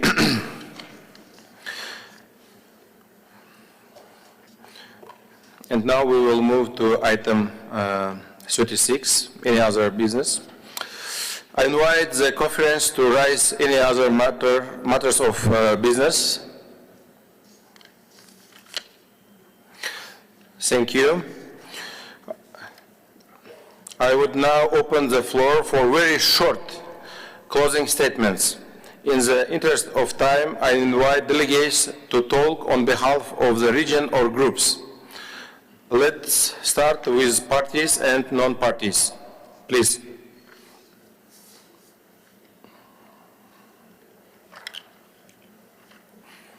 United Kingdom, floor is yours. Thank you, Mr. Chair. On behalf of the United Kingdom, Monaco, Georgia, Norway, and Switzerland, I would like to reiterate our sincere gratitude to the government of Uzbekistan for hosting this Conference of the Parties. We have felt hugely privileged to have been able to experience a bit of this stunning country. We would also like to thank our excellent chair of the Committee of the Whole, the Secretariat, the chairs of our working groups, our COP-appointed scientific counselors, all the parties and observers, the translators, and all the local staff who have taken part this week for the tremendous amount of hard work which has brought us to this successful conclusion. We have agreed an expansive and ambitious set of resolutions and decisions this week, which, when implemented, will advance the conservation of migratory species. Our challenge now is to put policy into practice. If we wish to continue to further this important work and deliver against our ambitions, we must ensure this convention and our Secretariat has the support it needs to operate effectively. We have heard loud and clear the intense pressure the Secretariat is under and the need for further resources to meet those priority objectives we have set for them. And we were disappointed that we could not go further towards meeting these needs at this COP. In this vein, we noted that in the discussion of document 15.1 about the review of the Sessional Committee of the Scientific Council, many parties spoke in favor of an increase of party-appointed counselors from 3 to 4 per region. Parties noted the modest increase in funds required and the increase in capacity and range of expertise that this would offer to the Sessional Committee to address its high workload. We're disappointed that this has not been supported. We therefore wish to request that this increase is reconsidered at COP15. We recognize the challenging financial situation many parties face domestically, but we strongly urge parties and non-parties in a position to do so to consider what further voluntary support they can provide to this convention. In an effort to meet the needs identified this week, the UK are pleased to be able to announce our intention to provide 50,000 Great British pounds towards the in-person workshop on migratory species and climate change to support the implementation of Resolution 1221, and 50,000 Great British pounds to support the participation of eligible delegates to convention meetings over this next triennium. These contributions are equal to approximately 58,000 euros each at today's exchange rate, for those in the budget group who wanted to know that sort of thing.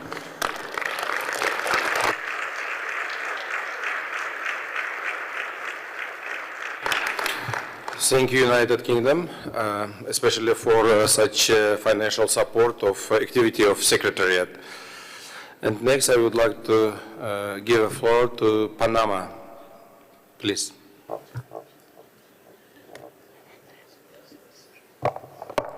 La región de América. Central South America and the Caribbean wishes to thank the Secretariat and every member thereof for the excellent organization and efforts undertaken under this convention. We'd like to thank the government of Uzbekistan for their hospitality in Samarkand. This has enabled us to discover the local culture and history.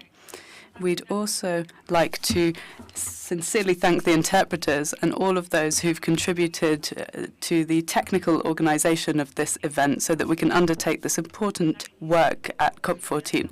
Our region is very much committed to the protection of migratory species, and this has been shown by the significant number of species listed on the appendices of the convention. This reflects our mega biodiversity as well as our willingness to work among the other countries in order to ensure the conservation of these species.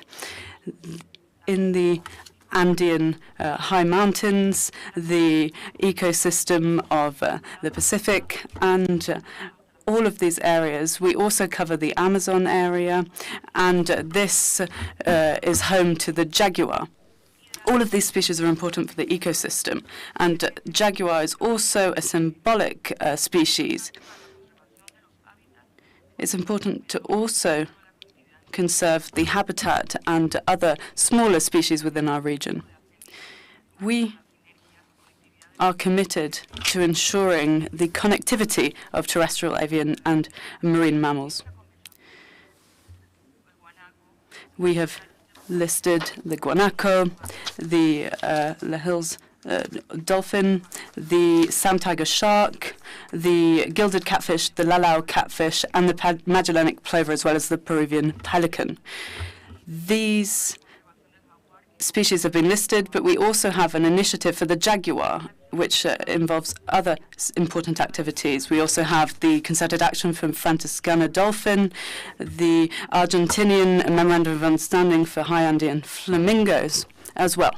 Through GRULAC, the region is working together in a harmonious manner to continue moving forward and encouraging other countries within the region to join the fight to conserve migratory species. Thank you very much, Chair.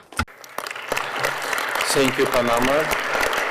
And next I would like to give the floor to New Zealand, please. Thank you, Mr. Chair.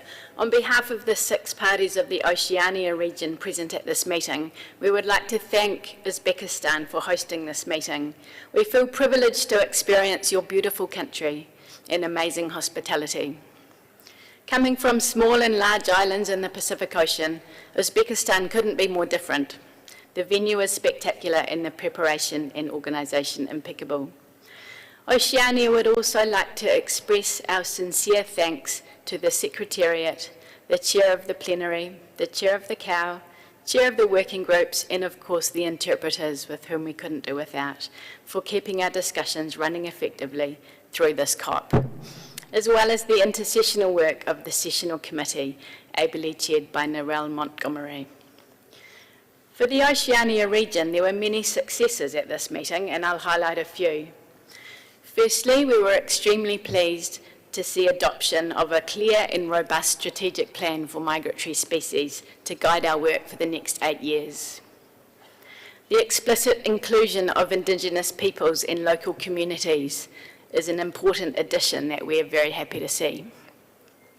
We are pleased about the new COP-appointed councillor positions covering key species and threats relevant to the Oceania region, in particular aquatic mammals and climate change, and we look forward to supporting work in these subject areas. On seabirds, Oceania welcomes commitment to ongoing collaboration on the Appendix 1 listed Antipodean albatross, and we look forward to working with other range states in CMS and all other relevant international bodies to reverse the decline of this critically endangered species. On deep-sea mining, although there were very different positions across the governments represented in this room, we want to highlight the way parties work collaboratively to develop a solution with a focus on the CMS mandate to ensure conservation of migratory species. The negotiations on the resolution were long and difficult, but the cooperation and collective will to find a compromise but effective outcome was outstanding, all supported by an outstanding chair. We welcome COP adoption of the action plan for the Christmas Island frigate bird, a joint effort from the 2 range states in the Oceania region, Australia and the Philippines. And finally, we acknowledge the continuous financial support of the Secretariat to bring us together to the meeting, in particular for our Pacific small island developing parties, to ensure our voices are heard and considered at the COP. We note the budget constraints that will continue to face the Secretariat over the coming intercessional period, as well as parties more generally. As always, efficiency and effective prioritisation will be critical. We implore parties to pay their contributions by the required deadline, because failure to do this compromises our ability to meet the objective of the Convention. We support the UK's request for the increase in party-appointed councillors from 3 to 4 to be considered at COP15, and also thank them for their generous contribution just announced. In closing, we acknowledge the robust collaboration and genuine partnership by various governments, NGOs, IGOs, in support of our national and regional undertakings to protect and sustainably manage our precious migratory species and their habitats. There is still much work that needs to be done as outcomes of this meeting, and we greatly urge the continuation of this collaboration to achieve our common goals in conserving migratory species. We look forward to working with you all over the coming intersessional period. Haere rā and kia kite anō. Goodbye and see you again. Thank you.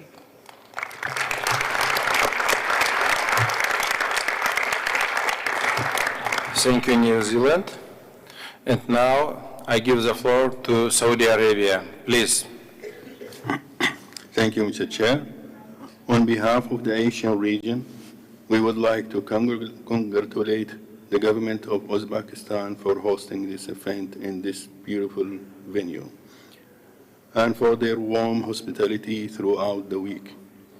We appreciate the effort in coordinating and preparing yesterday the trip, which is give us look into the rich history of the culture of Uzbekistan.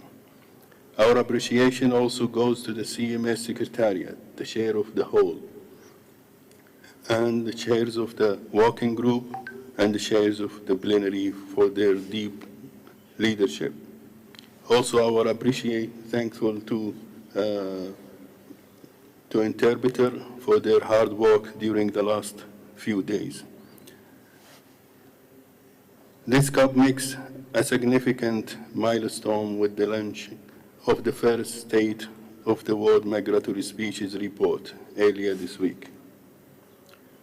For the Asian region, we are proud to highlight achievements such as listing of several endangered and critically endangered species in the Appendix 1 and 2 of the CMS. Concerted action toward coordinating conservation effort, inclusion of 2030 seagrass breakthrough initiative, adoption of the Central Asian Flyway Initiative, and we would like to congratulate India for their work and achievement to get this adoption going through. Adoption of this decision of resolution toward effective implementation of CMS at the global, regional, and international level. Finally, we would like to thank all parties, non-parties, and observers for their discussions, and we look forward to working with you and all over the intersessional period forward, following them of this COP. Nature knows no border. Thank you, and we wish you all a safe trip home. Thank you.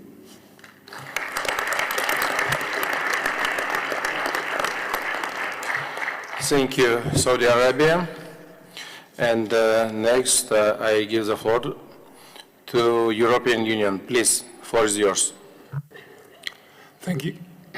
Excuse me. Thank you, Mr. Chair. It's now almost a week since we arrived in Samarkand, full of energy to steer our joint work in the context of the CMS. As the COP draws to a close, although we may be tired from long days, we can look back with satisfaction to a very productive and constructive conference of the parties. The EU and its member states are very pleased with the progress that we have made all together during this COP. As we saw from the excellent report on the state of the world's migratory species launched this week, the trends are not good, and we face a huge challenge to better protect and restore the populations of migratory species, both at national level and through international cooperation, as nature knows no border. But there is also cause for optimism. We have a forceful global commitment on biodiversity through the Kunming-Montreal Global Biodiversity Framework that will drive action to protect and restore nature. And in the CMS community, we have this week shown leadership and made commitments to address many of the pressures and the drivers that impact on migratory species, such as light pollution, deep sea mining, poisoning, habitat fragmentation, bycatch, and plastic waste. Similarly, while we do not celebrate the need to list species on the appendices of the CMS, because listing a species is an acknowledgement of the dire state of the species, listing is also a key step to improve its protection. We must therefore be satisfied that we have taken the step of affording protection to quite a number of threatened migratory species through their new listing in the appendices of the CMS during this COP. We hope that we will one day be in a position to find that our efforts have led to their recovery. We have also adopted a new, ambitious strategic plan for migratory species that will guide us in the period until 2032. We furthermore agreed a budget that matches these ambitions to the extent possible, given the circumstances. But we can only get the outcomes we all hope for if budgetary contributions are made promptly. We therefore call upon those countries with arrears to regularize their situation. We also call on those parties in a position to do so to make voluntary contributions towards the program budget. We hope that CMS will continue to grow in membership over the years to come. It is a platform where parties can overcome their differences and find solutions that enable us all to contribute to the protection of our migratory species. We now must take these resolutions and decisions back home and work to ensure that they are implemented at the national level. The EU and its member states would like to wholeheartedly thank the government of Uzbekistan and the city of Samarkand for their warm welcome during this COP. We would also like to thank the Secretariat, the Scientific Council, the Standing Committee, and the chairs for all the work done before and during the COP to ensure that all proceedings have gone smoothly despite the large number of issues on the agenda. Finally, we would like to thank our colleagues, the delegates, and the representatives of the NGOs and other institutions that participated in this conference of the parties. We much appreciate the open minds, the constructive discussions, and the sense of common responsibility that have prevailed during this COP. Thank you.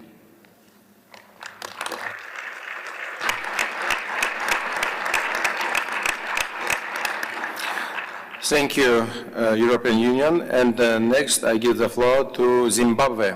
Please, the floor is yours. Thank you, Mr. President. Distinguished delegates, Africa congratulates the government of Uzbekistan and its people for successfully hosting COP14, as well as for the hospitality extended to us during the course of this conference in this beautiful city of Samarkand. We would also like to thank CMS Secretariat for the excellent support in ensuring that we went through the agenda flawlessly. We wish to thank the chair of the Committee of the Whole and the various working group chairs, as well as the effective coordination in sometimes facilitating discussions under very difficult circumstances, Mr. President. We are well aware of the challenges that migratory species are facing today and the efforts of parties and diverse partners to address these challenges. A conference of this nature brings people under one roof to discuss such challenges and map the practical way forward together to reduce the threats facing migratory species.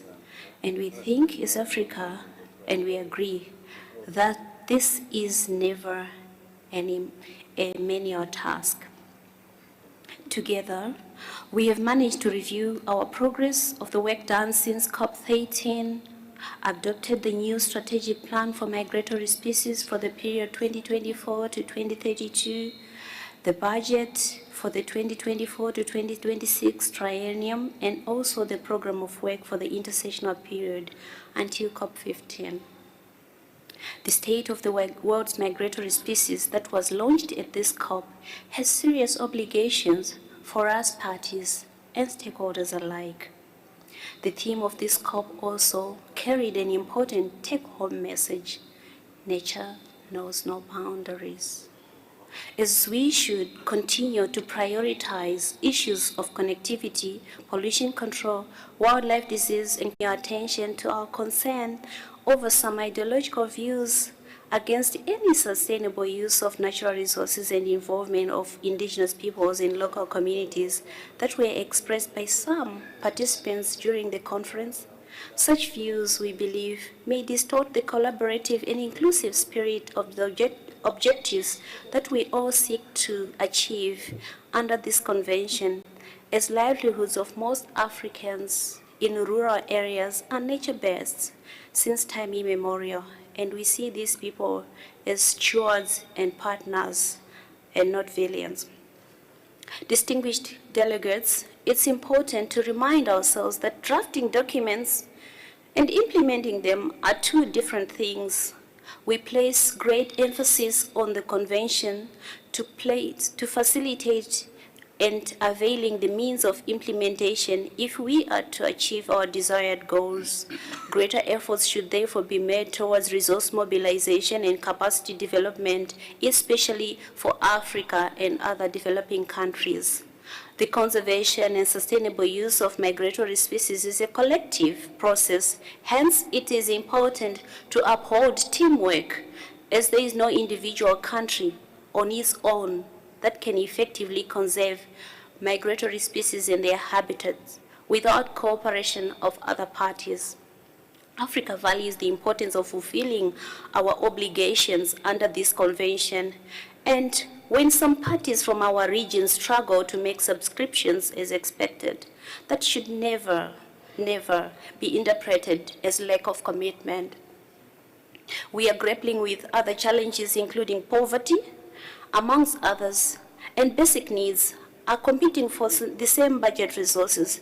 Hence, the support for sustainable and innovative resource mobilization and mechanisms, including other conventions, is necessary. As Africa, we look forward to continue playing our role in reducing biodiversity loss and migratory species in particular.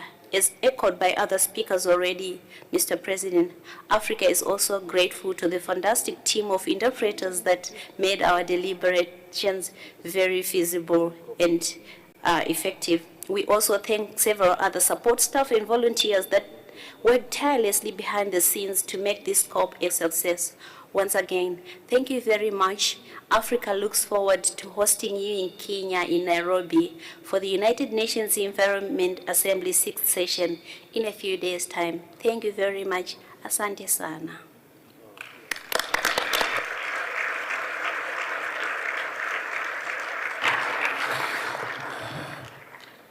I thank all speakers representing parties and non-parties for meaningful and very productive statements. Now I invite observers to give their closing statements. Please be mindful of the time. Next, I give the floor to WWF, please. Thank you, Chair. Dear Chair and delegates, this statement is made on behalf of Benin Environment and Education Society, BirdLife International, Born Free, Defenders of Wildlife, Humane Society International, IFAW, Law of the Wild, Ocean Care, Pan-African Sanctuary Alliance, Panthera, Whale and Dolphin Conservation, Wildlife Conservation Society, and WWF. And I hope that in my haste I have not missed anyone. Firstly, we would like to thank you for your excellent chairmanship of Plenary. We would also like to thank the chair of the Committee of the Whole and the chairs of the working groups and subgroups. We would like to thank the Secretariat for their hard work in organising the meeting. And we extend special thanks to the government of Uzbekistan, the staff here at the venue, the interpreters, and all the volunteers who helped to make this an organisational as well as a conservation success. We would also like to congratulate the new scientific councillors and standing committee members on their election. The report launched on Monday on the state of the world's migratory species was a sobering reminder of why we are here. But this meeting gives us some grounds for hope. The way the issue of deep seabed mining was handled here is a testament to the esprit de corps of the convention and its parties. We arrived with diverging positions on what is an important and sensitive issue, and we are leaving with a resolution and decisions adopted by consensus in which the precautionary approach is acknowledged. CMS can be proud of its secretariat. Thanks to your proactive efforts in the Convention on Biological Diversity, issues such as ecological connectivity and species conservation and recovery received the prominence they warrant in the Kunming-Montreal Global Biodiversity Framework. In addition, the COP saw the adoption of further important measures on connectivity, increased cooperation on aquatic species, and concrete commitments to include the needs of migratory species and their habitats in national biodiversity strategies and action plans. For the outcomes of this meeting to bear fruit, we need resources. We acknowledge the constraints that govern the budget discussions, but we call on donors to step up and make up the shortfall. We in civil society will do what we can. We commit to collaborating with parties to turn the outcomes of this meeting into concrete conservation outcomes on the ground. With these words, we say goodbye, knowing that we will see most of you again before too long. Safe travels, everyone. And remember, nature knows no borders. Thank you, Chair. Thank you, WWF. And next, I give the floor to Eckley. Please, floor is yours. Thank you, Chair. I address you on behalf of ICLEI, Local Governments for Sustainability, a global network of 2,500 plus cities and sub-national governments around the world. This is the first time that ICLEI is attending a CMS COP, and I wish to thank and congratulate the government of Uzbekistan for hosting us in this beautiful city of Samarkand, and the Secretariat for their work in organizing the COP. We are very pleased about the inclusion of wording in the resolution on synergies and partnerships that promotes the active engagement and strengthening of the capacity of subnational local governments in efforts to protect migratory species and their habitats.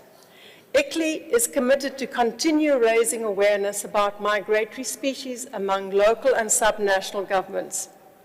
Through our awareness-raising efforts and advocacy initiatives, and our participation in the World Coastal Forum, as well as the recently launched Global Partnership on Ecological Connectivity, we will encourage cities and subnational governments along migratory routes to consider migratory species and their habitats in the policies and actions that they take to strengthen ecological connectivity and thereby to contribute to their parties' efforts with regard to migratory species under this convention. Thank you very much.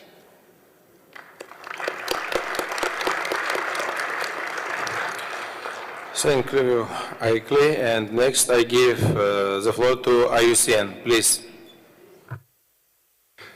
Thank you, Chair. IUCN is very pleased with the outcome of COP14 and deeply grateful to the government of Uzbekistan and the city of Samarkand for the warm welcome that we received. We thank everyone involved. We know it's hundreds of you, and especially the Secretariat, the Scientific Council, and the translators for such a smooth organization and for their support. As IUCN, we are proud and deeply grateful for the use of the Union's tools, knowledge, and experts, and how deeply involved they were in this conference. We look forward to strengthening our partnership in the future. Thank you.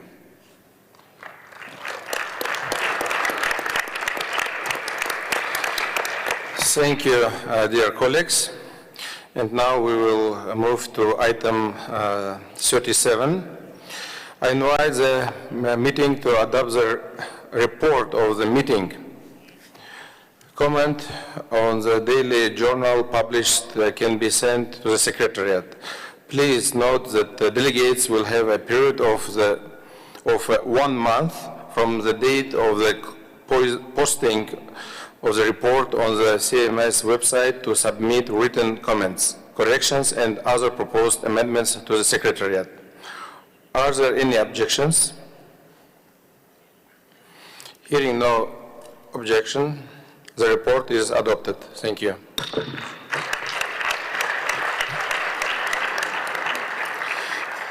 And now, as we come to the close of the meeting, allow me to say a few words, please.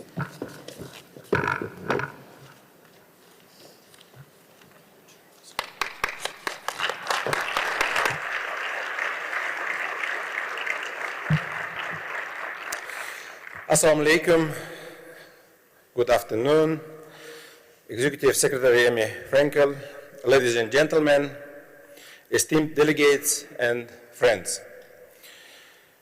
An intensive week of discussions, deliberations, exchange of ideas has transformed this venue into something that Samarkand has always been known for historically. A melting pot of knowledge, culture, and dialogue. As we come to the close of COP14 on migratory species, on behalf of the government of Uzbekistan, I would like to express a deep gratitude to all participants for facilitating this transformation and forging new pathways towards conservation and sustainability. This COP can truly be considered historic, as we saw attendance of over 2,000 delegates from more than 130 countries. In addition, an estimated 6.5 billion people were reached through the release of more than 2,000 news articles in 110 countries in 40 different languages. But most importantly, this COP14 has demonstrated ambition and commitment of many parties to develop concrete plans and take action in conservation and sustainable management of migratory species and their habitats. Uzbekistan welcomes key outcomes of COP14 as they are aligned with the key priorities and goals of the government of Uzbekistan. First, adoption of action plan for various migratory species tailored to address specific threats and conservation needs. As the President of Uzbekistan, His Excellency Shavkat Mirziyoyev mentioned in his opening address, the country puts significant efforts not only into protection of migratory species, but restoration of natural ecosystems. Specifically, we are keen to focus on the reintroduction of extinct species such as Asian cheetahs that once was inhabited in Ustyurt Plateau. Equally important is to address threats such as habitat loss, pollution, climate change, and human-wildlife conflict. Second, expansion of protected areas.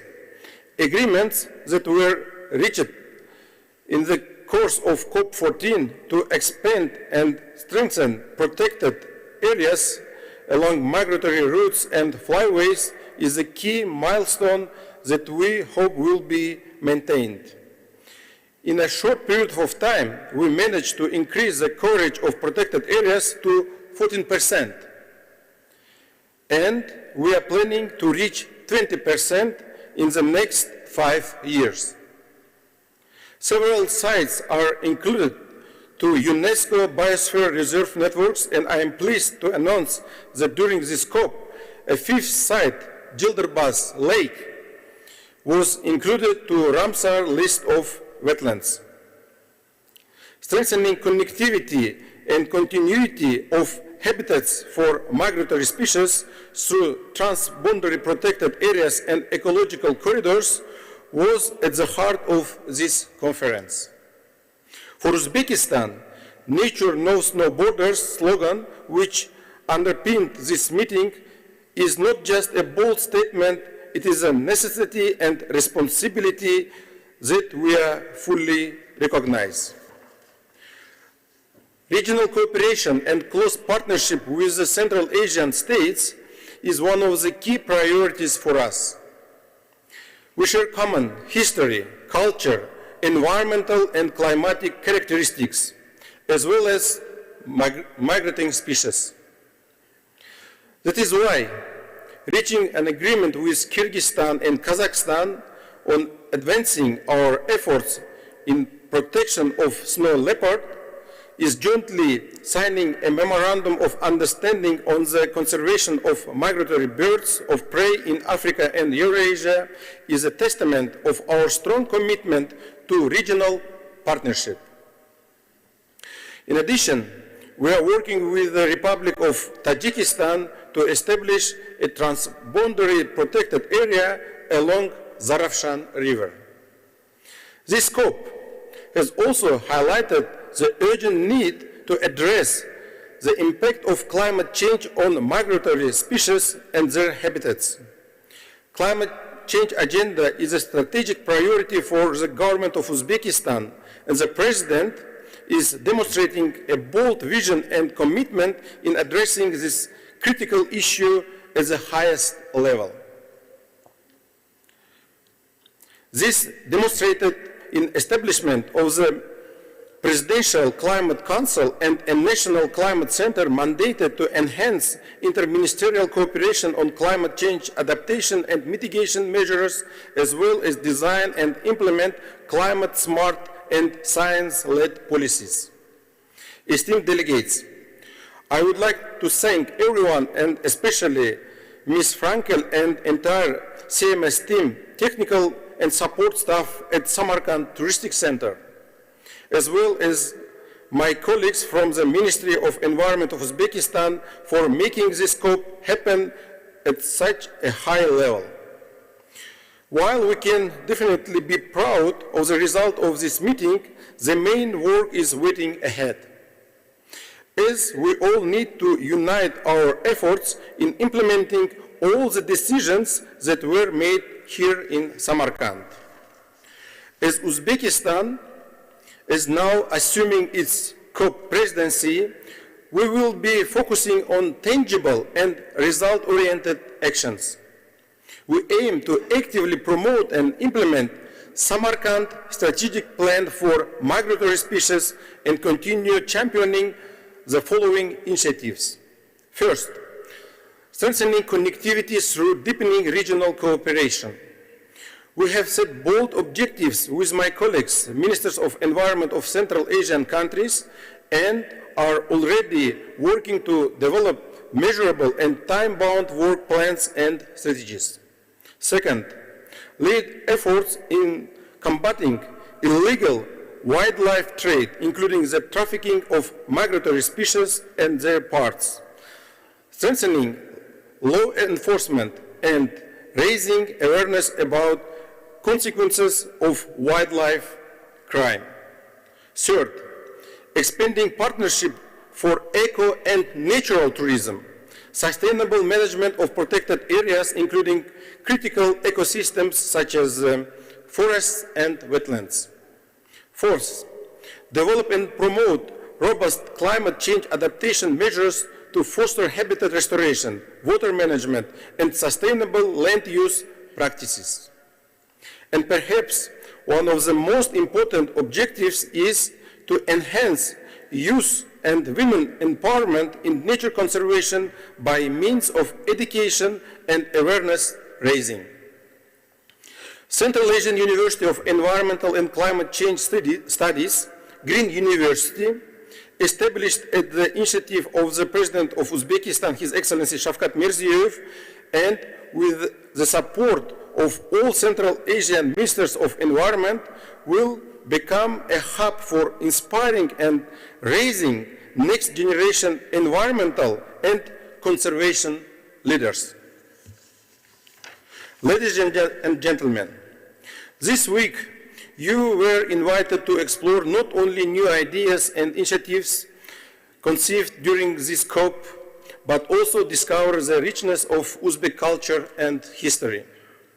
In addition to the beauty of our architecture, crafts, and scholarship, one of the most significant features is that we always had a strong connection to nature. This can be clearly seen in our national patterns, folklore, arts, and traditions. Babur, the founder of Mughal Empire, wrote in his monumental work, Baburnama, I will try to be a little more poetic. In the embrace of nature, I found peace and tranquility away from the cares of the world. The chirping of birds and the rustling of leaves create a symphony of nature that soothes the soul. I gaze upon the vast expanse of nature. I am reminded of the majesty and grandeur of creation. This is a testament that just as our ancestors revered and drew inspiration from the natural world, we must also learn to live in harmony with nature. This COP14 will leave a lasting legacy. Around 100 formal decisions have been agreed at the conference. Joint projects, effective partnerships, a unique collection of artworks, and, as you may have noticed, an impressive art performance by InclusArt just outside in the mall. I wish all delegates and our friends the best of luck. We look forward to seeing you in Uzbekistan. Don't forget that you are now responsible for tending after the CMS COP14 Green Park that we jointly planted yesterday. I thank you. Katta rahmat.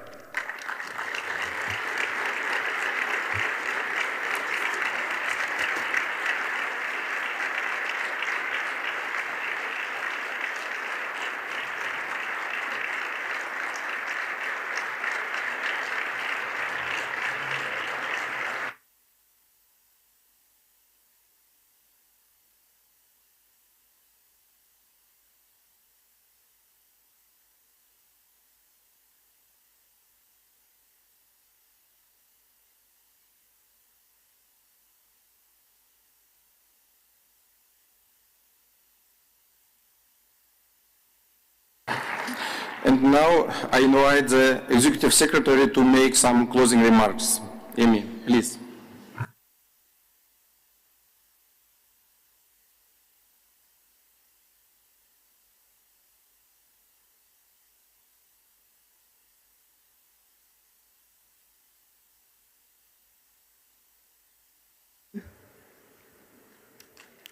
Hello? It was off. Mr. Aziz Abdul Hakimov, esteemed colleagues, esteemed delegates, colleagues, friends, as the 14th meeting of the Conference of the Parties to the Convention on the Conservation of Migratory Species of Wild Animals draws to a close here in the magnificent city of Samarkand, I would like to extend my heartfelt thanks to the people and government of Uzbekistan. I would like to express my deepest gratitude to you, Minister, and through you to the President of Uzbekistan, His Excellency Shavkat Mirziyoyev, and His Excellency Prime Minister Aripov for being a superb host of CMS COP14. Mr. Minister, you told me that you wanted to make this the best CMS COP ever, and I believe you have succeeded.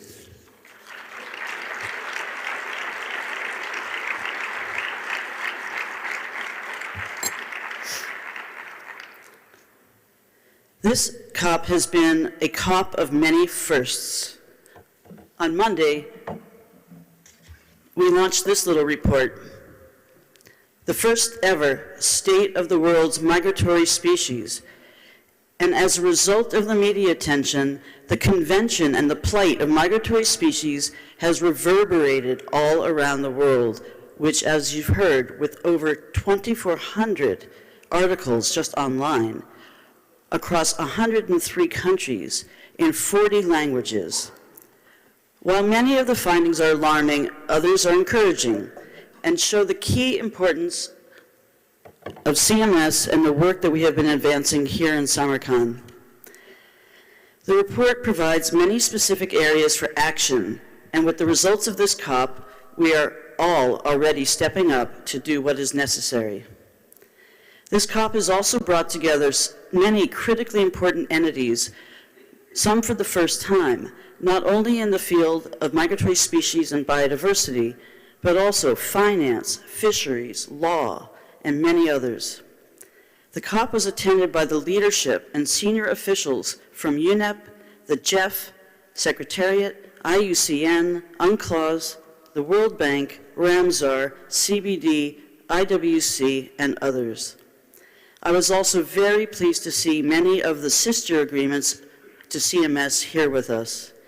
I am grateful for all of your commitment and engagement and express our readiness to deepen our collaboration at all levels. Holding COP14 in Central Asia has also been a significant milestone for multilateralism for the region and beyond, highlighting the importance of transboundary and international cooperation for safeguarding our planet's biodiversity. Nature knows no borders.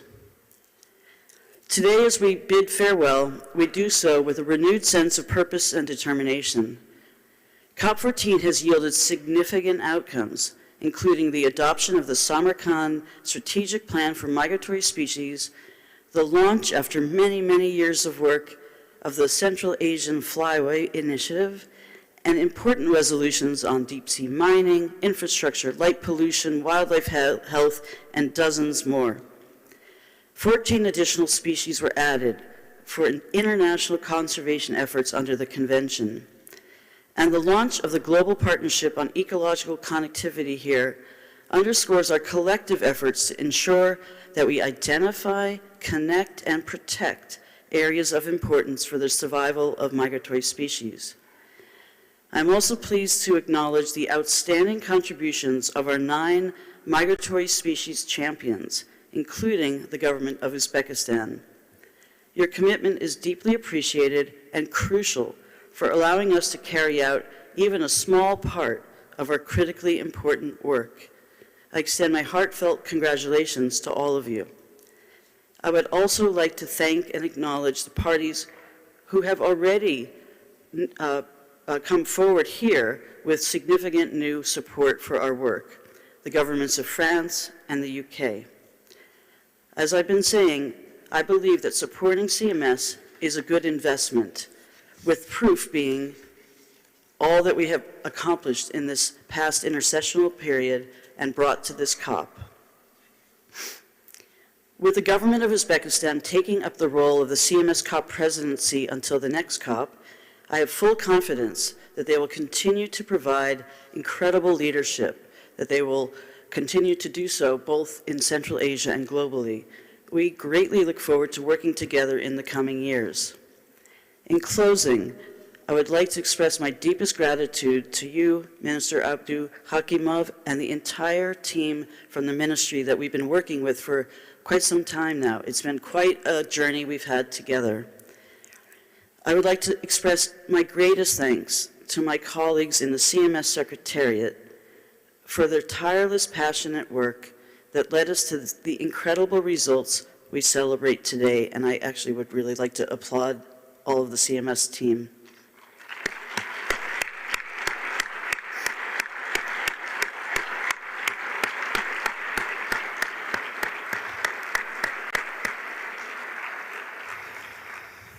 I would say that some colleagues that have helped along the way and have retired and are not here, we also send our great congratulations and thanks to them as well.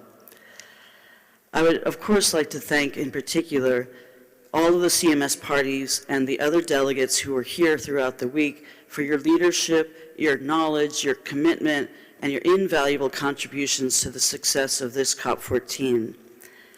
I would further like to thank all of the interpreters, the report writers, the local staff, the drivers, the artists, the musicians, the photographers, the media teams, the musicians, I said, and all others that came together to deliver this amazing COP14.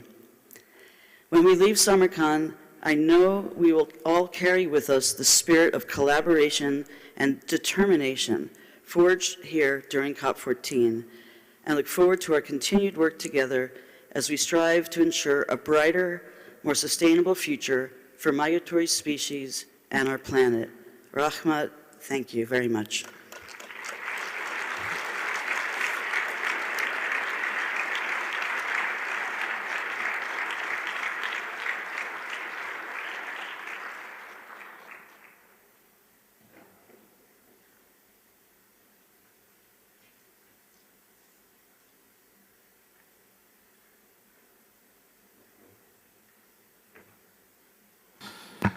Thank you, dear Executive Secretary. And before I close the meeting, I would remind the newly elected members of the Standing Committee to stay behind briefly for the brief 55th meeting of the Standing Committee, which will be held in the Snow Leopard Hall. And now,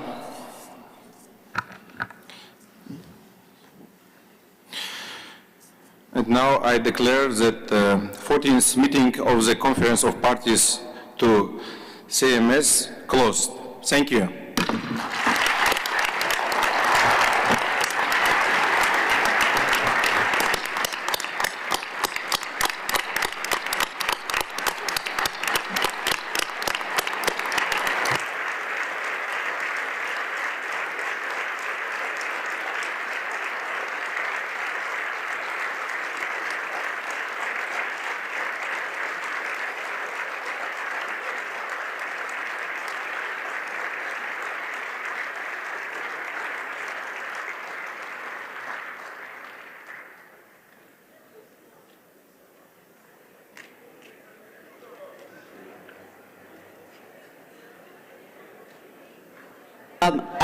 I'd like to invite the staff of all the CMS Secretariat to come up to the podium for a group photo if you're here, please. Thank you.